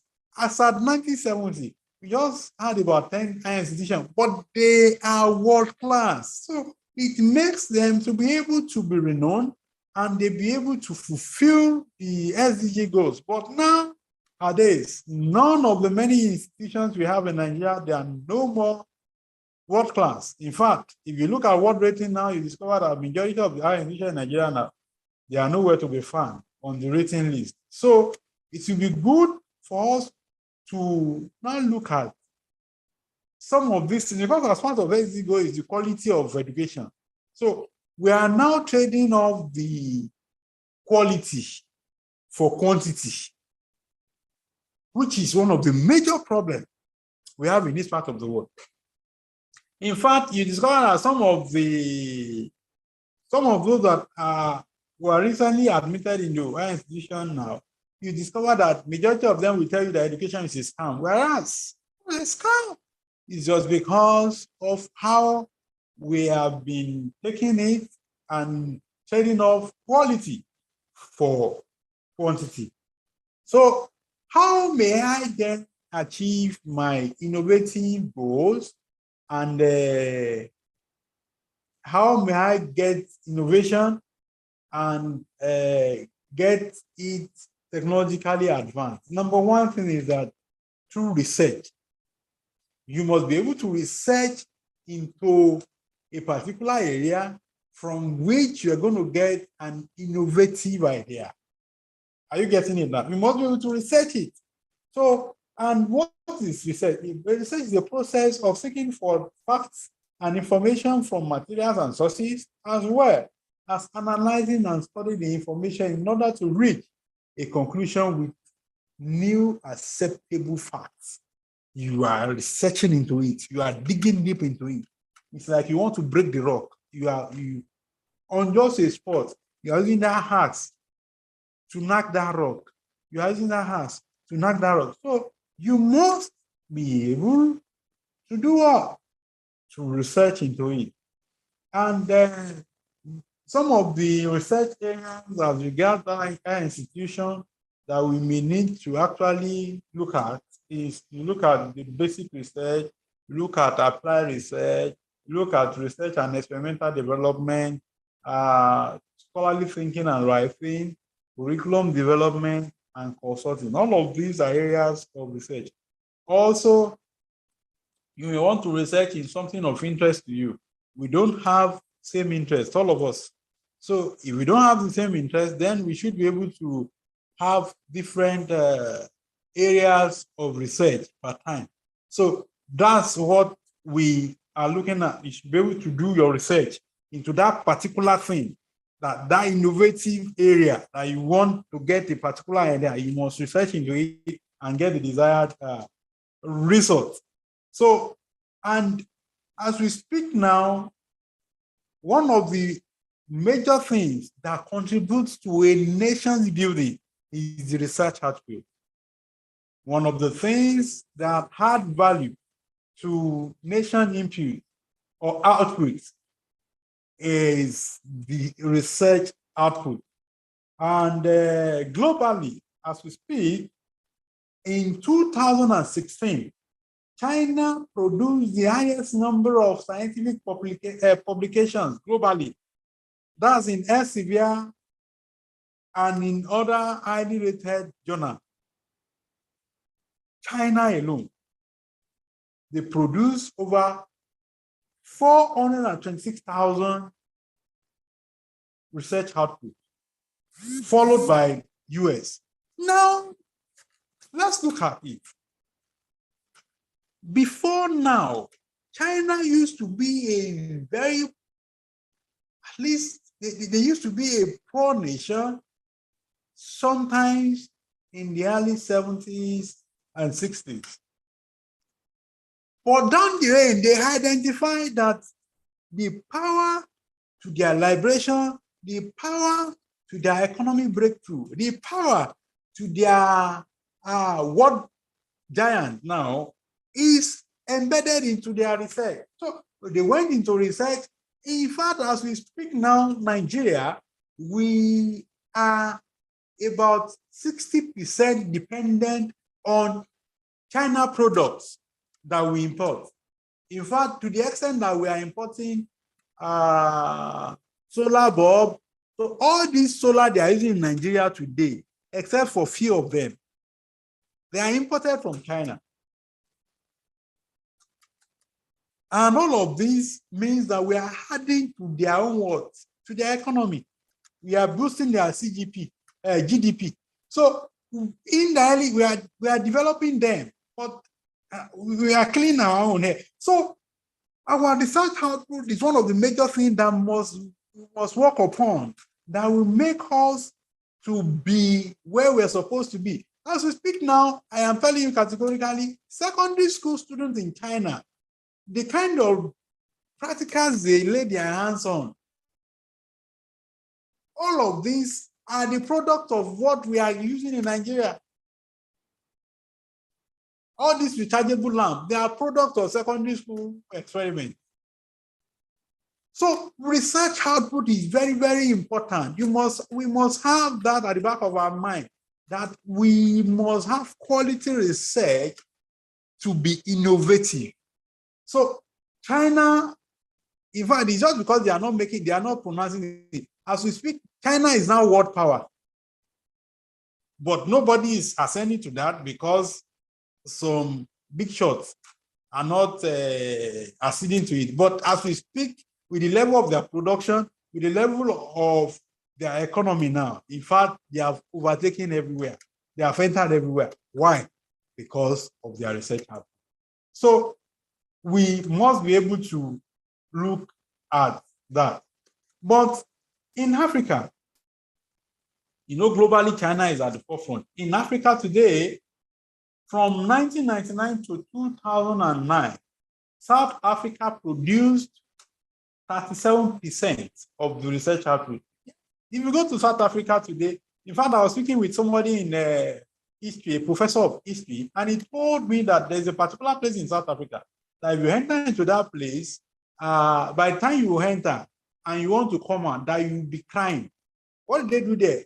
They use idea to create an history of what happened during that trade slave. How do they move from one place to the other? That by the time you enter and you're coming out from that place, it takes about 1 hour. It takes you about 1 hour. Now, when you go into that place, you discover that you just be crying because everything will be displayed. The history, how they killed some people, all of it, that you know everything about South Africa from there. So, research output at 7%, followed by Egypt.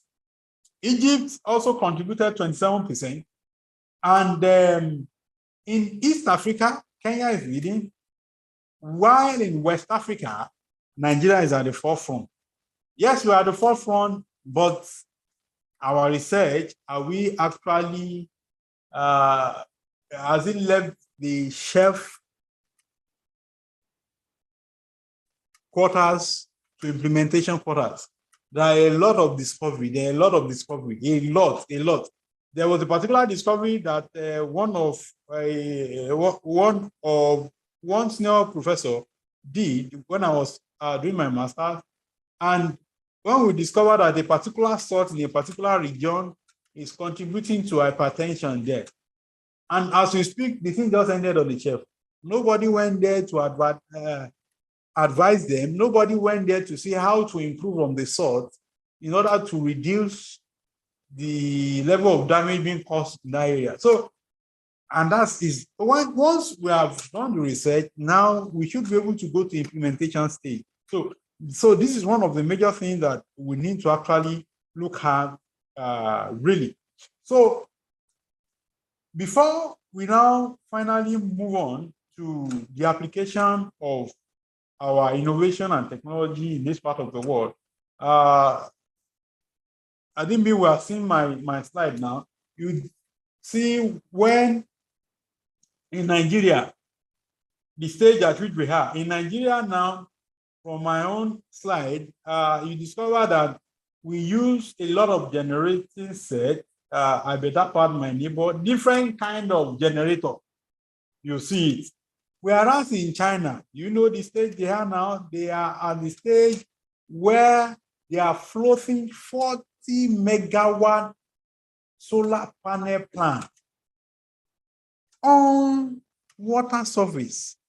It's just because you are not seeing it. On water surface, you see it. 40 megawatt. 40 megawatt. You see it there. That's their own level. But here is, I better pass my neighbor who want to run the light, use a Tiger generator, use this, pollute the environment, cause damage, that, where our sustainable development is going to take care of that in the future. Now, also, you look at Nigeria, our trade system, if you see it, also is Victoria. When you look at it there, you discover that our trade system is littered with a lot of environmental pollution. A lot of environmental pollution. Whereas in China, they have converted this using technology and innovation. And if you look at their own train system now, everywhere is tidied up, everywhere under few hours, under few minutes to get to your destination, well arranged, well equipped per time. You know when you clock in and you clock out of the train, you can plan your time, you can plan your night. So that's one of the things about innovation and technology. So in Nigeria, we can always improve. We can always improve. We can always improve. And I believe gradually we are taking over and we are improving gradually. Now, what are the latest areas of application of innovation and technology for sustainable development? I've identified some areas that have been covered recently in innovation and technology for sustainable development. Number one is in the area of agriculture. In the area of agriculture, we discover now that there are some natural products that we can use to boost the yield of agricultural products.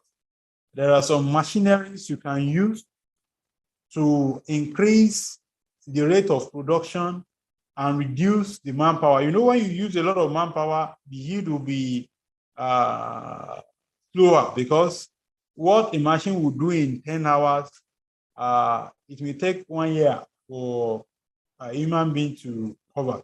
Also, they have discovered now some technological device that even when you have a rice plant and this thing is coming, birds are coming to attack, by the time that senses bird come approaching, it makes noise and the birds will fly away.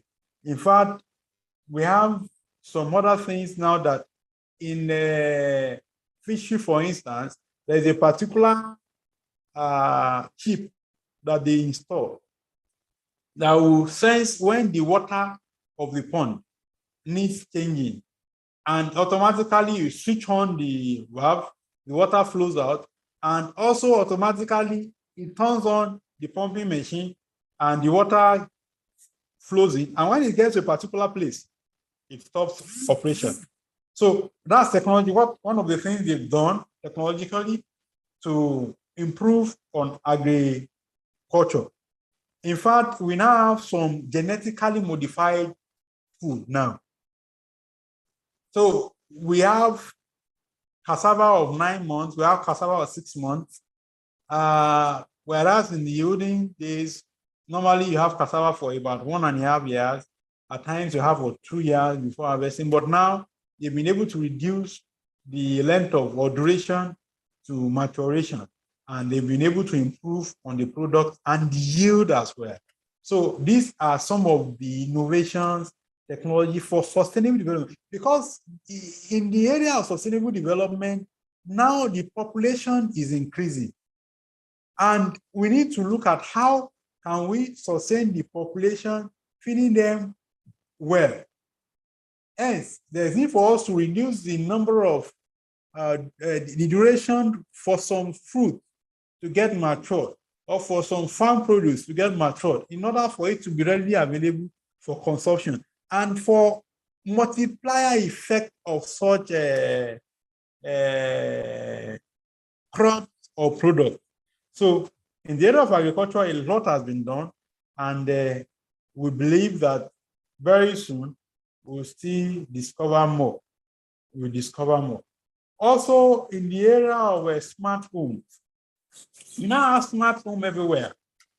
What do we mean by smart home? A smart home is the home that involves less human interference in doing some house call, in doing some housework.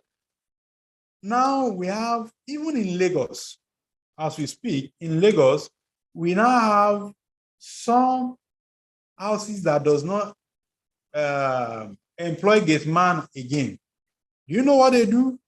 They have a smart home that senses whenever a car is approaching the gate opens on its own accord. It's a smart home that has been installed.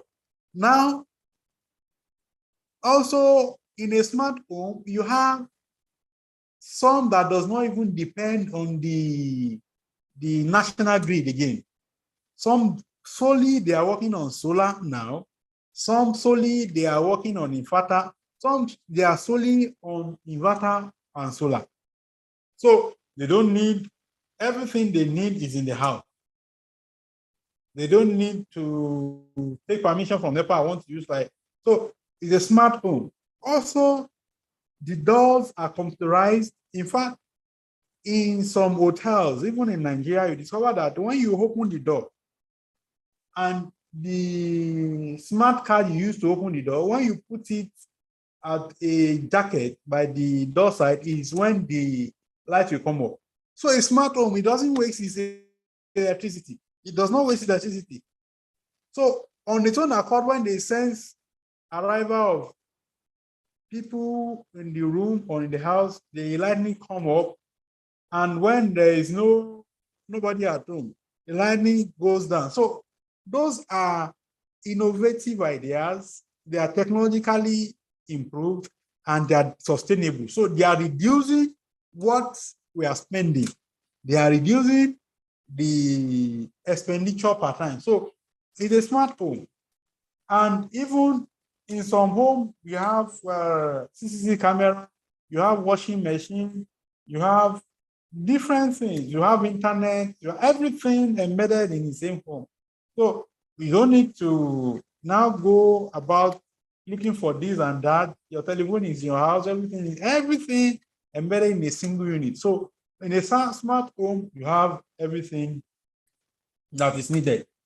Also, another area that where they have been able to apply technology and innovation for sustainable development is in smart city. Smart city. Now in smart city, you have the street light that has a sensor that comes off and on by itself.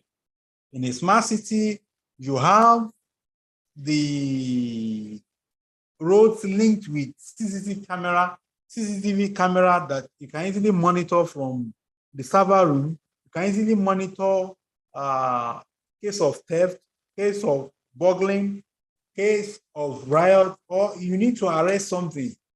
That's a smart road. In fact, smart city. In smart city, you have every response in 1 minute, 2 minutes. When an accident happens in smart city, under 1-2 minutes, you're already receiving attention. Medical team, the police, everybody, they are around. In case of fire outbreak, they are around. So in a smart city, everything works together. So in a smart city, you discover that their waste, they are using it to generate electricity. In smart city, they use their waste to generate electricity.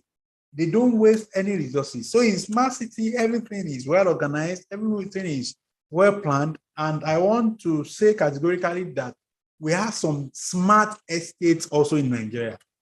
We have in Lagos, we have in Abuja, even here in Osun, we have some smart estates.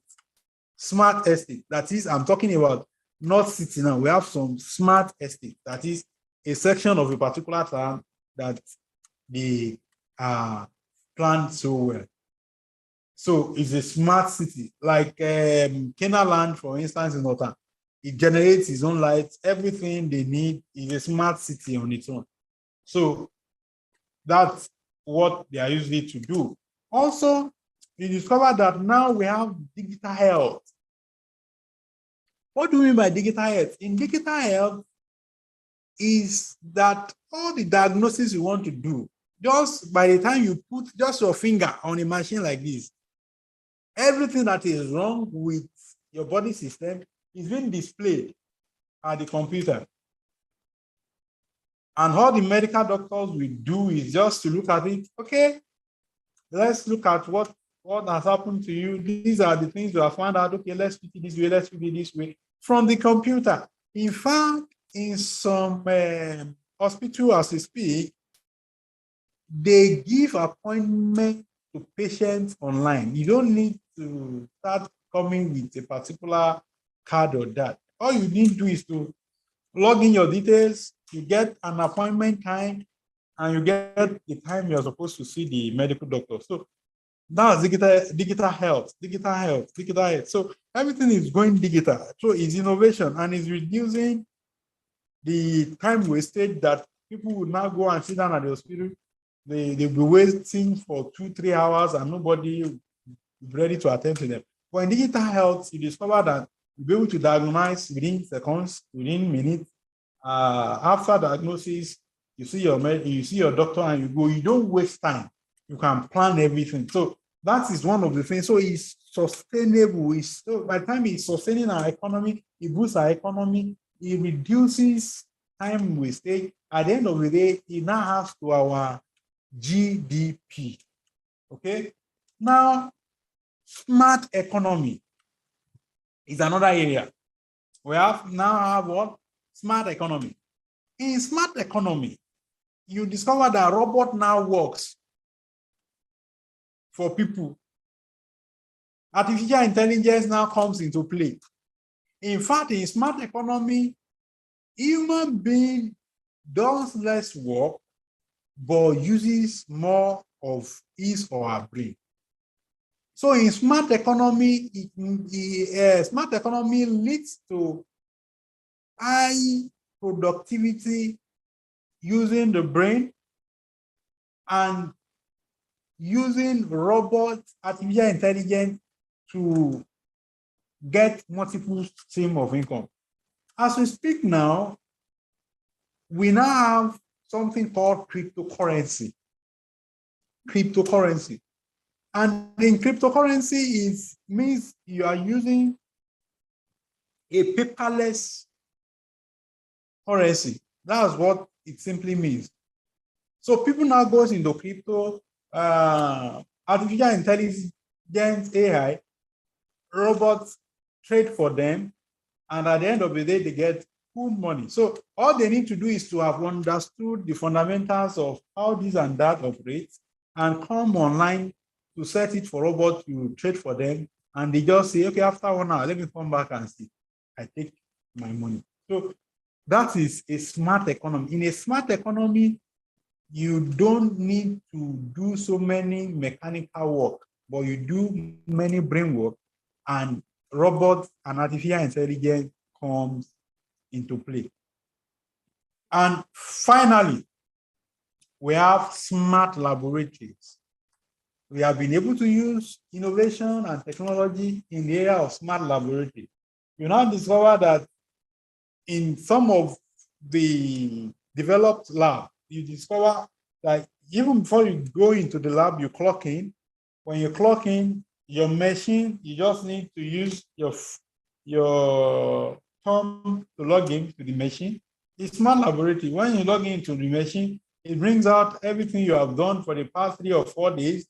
And when you want to run sample, instead of doing it one after the other, you are running about 100 samples per time. Also, in smart laboratory, you use less sample than before. For instance, in smart lab now, you may be using 2 or 3 microliter of samples, but whereas before you may need to use 5 mils of same sample, and you just do it one after the other. But in the smart lab, you discover that you just use little quantity of your sample, and you get a desired result, and you get reproducible, precise result. So on this note, I want to summarize this way that innovation and technology are the bedrocks for sustainable development. However, it is also equally good to note that we all have a role to play. As the SDG has stipulated it, we all have a role to play, because if we are able to use this tool of innovation and technology, you discover that we reduce wastage, we reduce loss, and improve on productivity. And as a nation, our DGP will be highly improved, will become industrialized, our economy will blossom, and we get desired results per time. So I want to say a sincere thank you for listening. On this note, I want to draw the curtain. Thank you for listening. I want to say thank you once again. Thank you so much. Thank you very much, Mr. Samuel. Welcome, innovation and technology for sustainable development. We really appreciate the knowledge which you've shared with us and the real life experiences which you've shared with us, which entails more of smart city, digital currency, and the way it's being concerned about health and environment, buildings as well. And these, I believe, are things we see day to day and which we also have to inculcate to our daily activities. We have few questions from our participants, which I would quickly like to treat. The very first question is from Stephen. How can Nigeria define and implement a path to innovative solutions that will enhance development? And we also have a question from Adebanjo Ibrahim. He asks that innovation using technology are the main cause of our declining environment these days. What is the way forward? I would just appreciate you speak to these two questions first before we move to the last one. Sir. Okay, thank you. Yes, Nigeria can be better technologically and to go further from our innovative thinking. But one of the major things we need to actually look at is that all of us, we must be ready to take the change. One of the major things that has been the major factor of where we are in Nigeria is because people are not willing to change their perspective about things. They don't believe things will be done better than the way they are used to doing it. So I believe we can all of us, we have a role to play in taking Nigeria forward technologically by investing in ourselves. and identifying a core area where we believe Nigeria needs a change and believe to work towards that change. One of the things I've discovered over time is that all of us, we continue to complain and complain and complain, but it's time to work. When you see a particular problem in Nigeria, please let us all find a solution to it in our own way. Don't all join the bad wagons. And like for instance, when election is coming, we know that in the time past, people used to collect money to vote. So we can be an advocate of no collection of money from politicians or from whoever before you cast your vote. And we preach it within our locality. Gradually, when we're able to affect our locality, we can push it forward to the next, to the next, to the next, and like that, Nigeria gets better. Please, sir, a recap of the second question. I don't think I get it right. Okay, the second question is from Adebanjo Ibrahim. He asks that innovation using technology are the main cause of our declining environment these days. What is So I believe he's trying to ask how digital innovation contributes negatively to global climate crisis and what exactly is the way forward in this regard. Okay. He's not actually talking about Nigeria specifically. Okay. Yes. So one of the things, yes, is that technology and innovation have actually contributed to some negative effect in our environment. However, when you look at the advantage, actually surpasses the disadvantages. But then, be that as it may, globally, it's time to look at some of, when I was actually making my presentation, I said that to conceive an idea or have an innovative idea does not mean that it's going to have the desired result the same day, or you get to the final bus stop or final destination the same time. That it may take some time. So find some of the innovative ideas has caused damage to the world. I believe it's time to review some of it and see how to actually improve on it in order to reduce or to ameliorate or abolish completely the negative effect. So it's a process. So there is not, in fact, they used to say that when you solve a problem, you create another problem. So in another problem you create, you still have to solve it. Absolutely. So that's just that's the thing. But then, if you do not do anything, you will not solve the problem, and the problem continue to compound itself. For instance, when they were using this particular box TV, there is a particular tubing inside. I've forgotten the name they used to call it now. That tube, they will tell you that, hey, if you want to dispose of this TV, the tube must not do this, the tube must not do that. It causes environmental damage. Now, from there, they identify the problem. They now move from it to LED or slim TV, where you use your internet to connect, you use this and that to connect.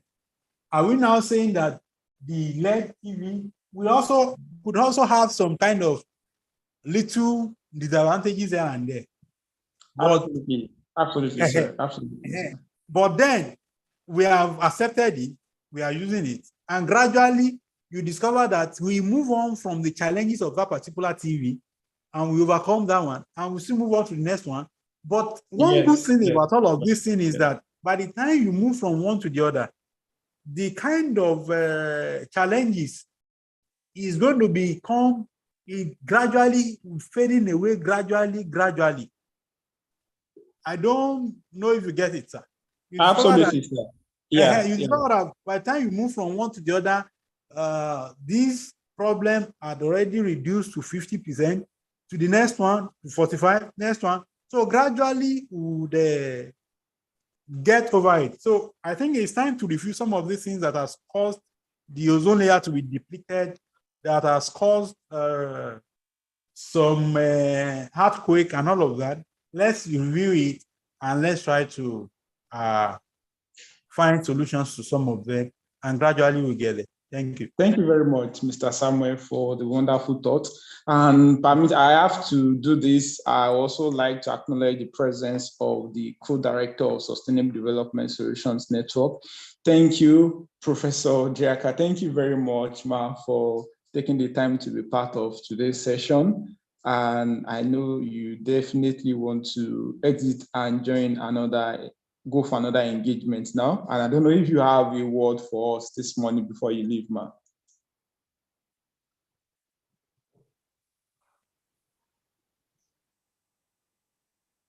Hello, Prof.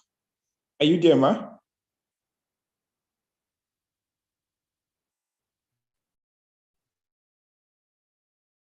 Hello? Okay, all right.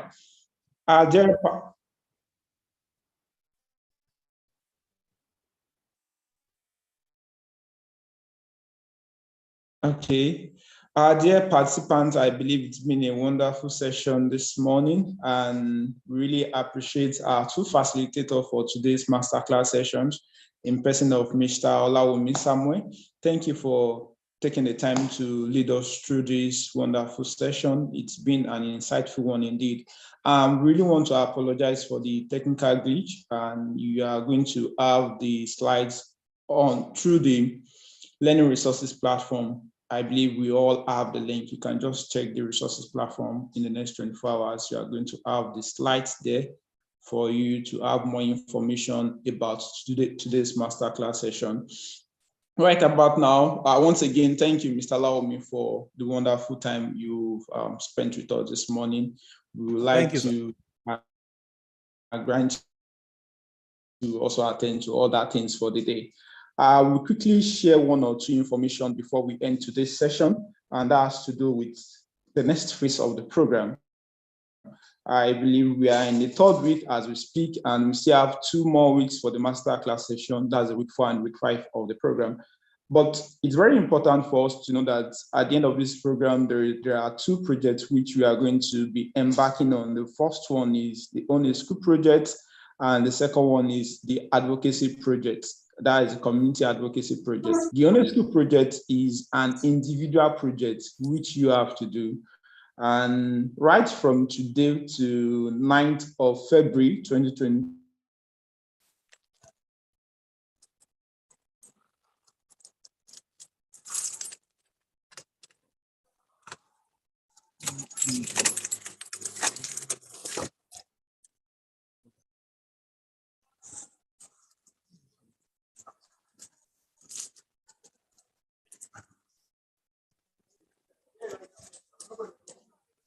Perdona.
Okay, good morning, everyone.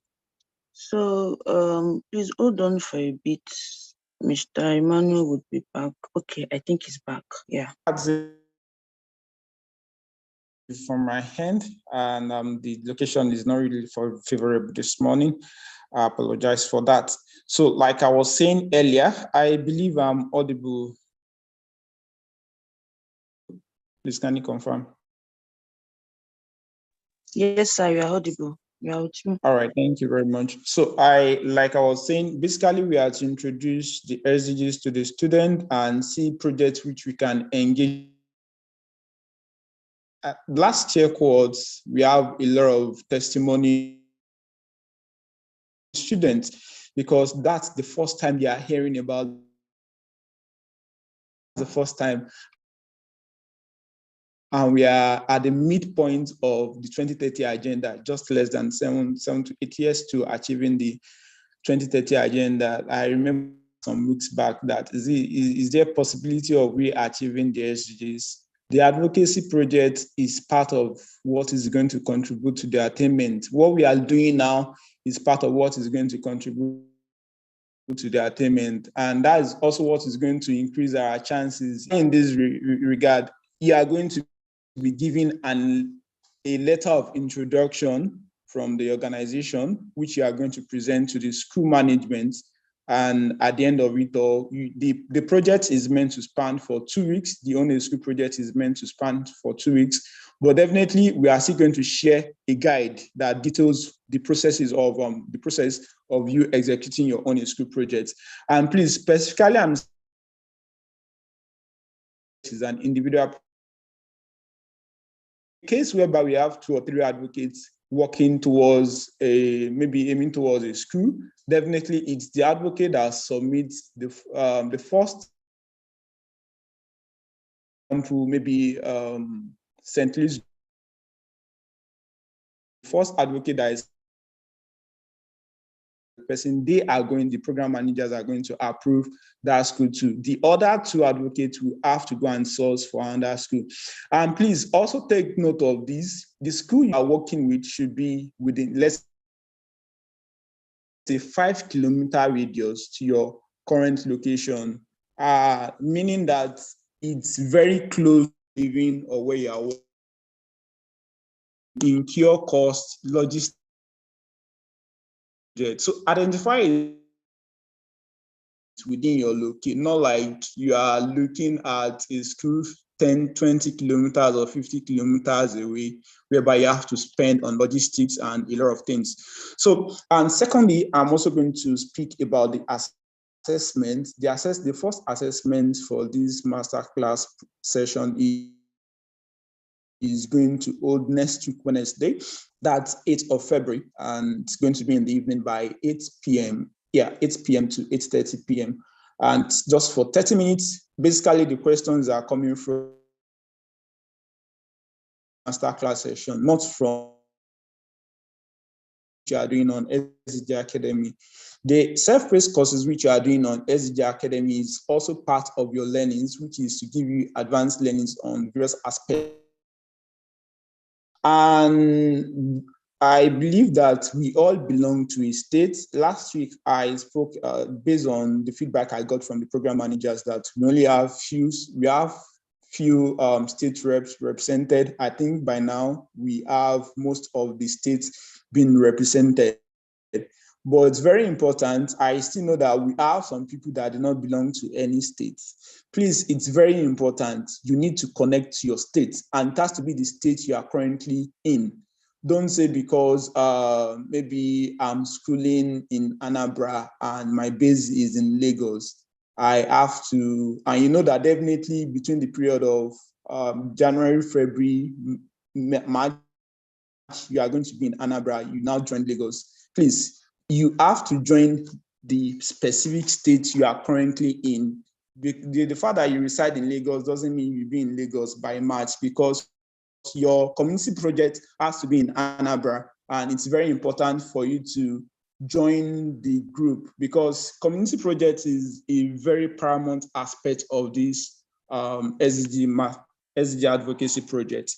And the other aspect which I'm also to communicate to each and everyone is the online advocacy. What we share on our social media platform is part of advocacy.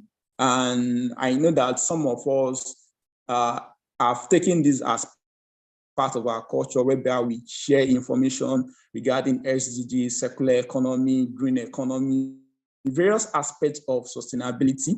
Yeah, it's very important. Let's endeavor to make good use of our social media platforms, not just leaving that to the development professionals alone. Your WhatsApp status, you can even do your TikTok video and everything. Yeah, it's adding value to the entire society. And please endeavor to engage on our platforms across LinkedIn, Instagram, Twitter, and Facebook. It's very important in these forthcoming months. There are a lot of opportunities that will be shared on those platforms.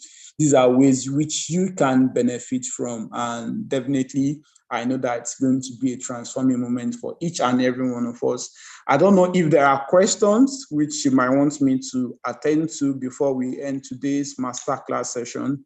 You can just quickly use the comment section on YouTube to drop your questions. I'll quickly revert on each of those questions. Please, over to you, Esther. Kindly help me to source for if there's any question.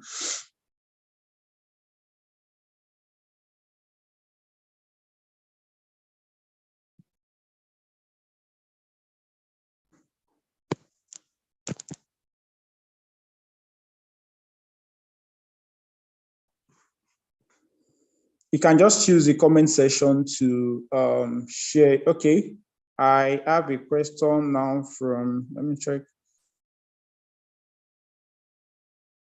Okay, please, my question is in respect of this school project. Must it be in public? Yeah, it's you can have your own school project either in a public school or private school. Both works perfectly, so not necessarily a private or public school. The two works, yeah, any of those schools.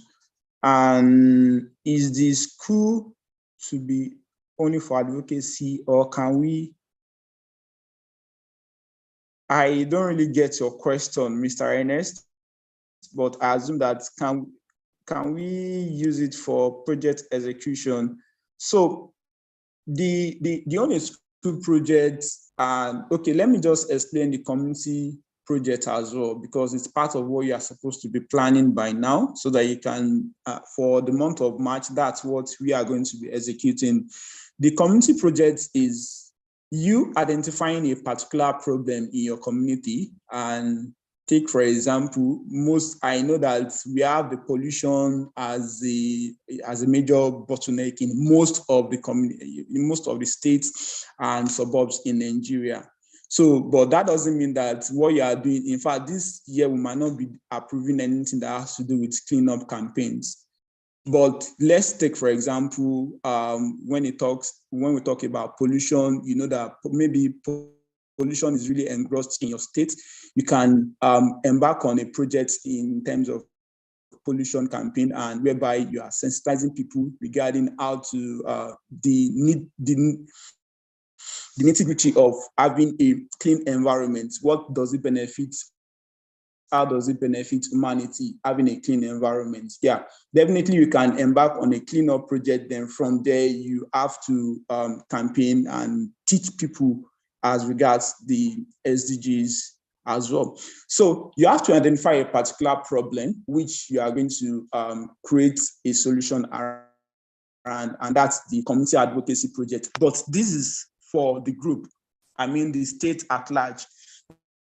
But take, for example, in states that there is a wide gap, whereby, let me use Lagos State as an example now.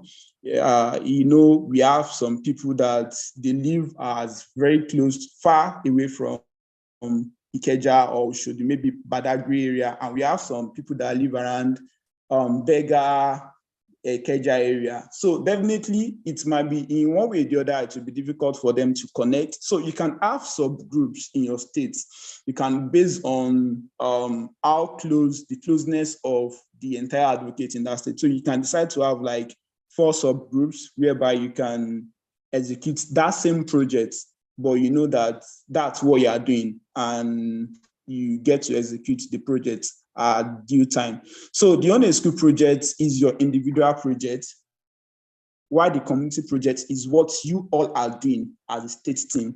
And okay, how are we submitting the name of the school? They are going to share, the program managers are going to share a link with you. The communication person is going to share a link with each and every one of us at the end of, before the end of today. Yeah, so that's the link we are going to use to submit the names of the name and information, detailed information of that school. Then from Aliyu, when are we going to get the template for letter to request approval in our chosen school? So as soon as the school which you selected has been approved, as soon as the school has been approved, you are going to get the letter to submit to the school. But ensure that you submit the name first, and once it's been approved by the screening team, they are going to send you that introduction letter. So I believe I'm clear on that. Okay, we need a letter. We need the letter-headed paper. You know, all of these things you are asking, most especially that has to do with correspondence, is going to be given to you. But things that has to do with your personal use, maybe your t-shirts, you have to, if needs be, you have to sort that on your own. Sorry about that. So take, for example, you are going to, last year, I could recall that we had a call from the office of the governor of Lagos State last year, that they got a letter submitted by some of the advocates. Yeah, we gave them the letter and every of the correspondents came back to us. So definitely the letter you will be presenting to each of those community groups, you are going to give the letter and which you are going to fill and the name of your project and every other thing which you want to do, it's going to be on it. So don't bother yourself about letters and all. So, but the other ones that has to do with your personal needs, maybe personal use, you might have to sort that within your reach. But please and please, this project is just an advocacy project, and it's very important for us to focus more on the goal beyond, not just based on what exactly we are using, or part of what we are using is part of what is going to help us to, which is going to give us a good identity. But the main priority is the advocacy, which we are to do, the impact of the project, which we are to embark on. So I believe I've been able to attend to our questions. Yeah. So if there are other questions, please, you can reach out to your state rep, and you can reach out to your state rep, and your state rep is going to communicate with the program manager, which will provide further answers on. I wish each and every one of us a wonderful weekend and a productive one indeed. See you next week.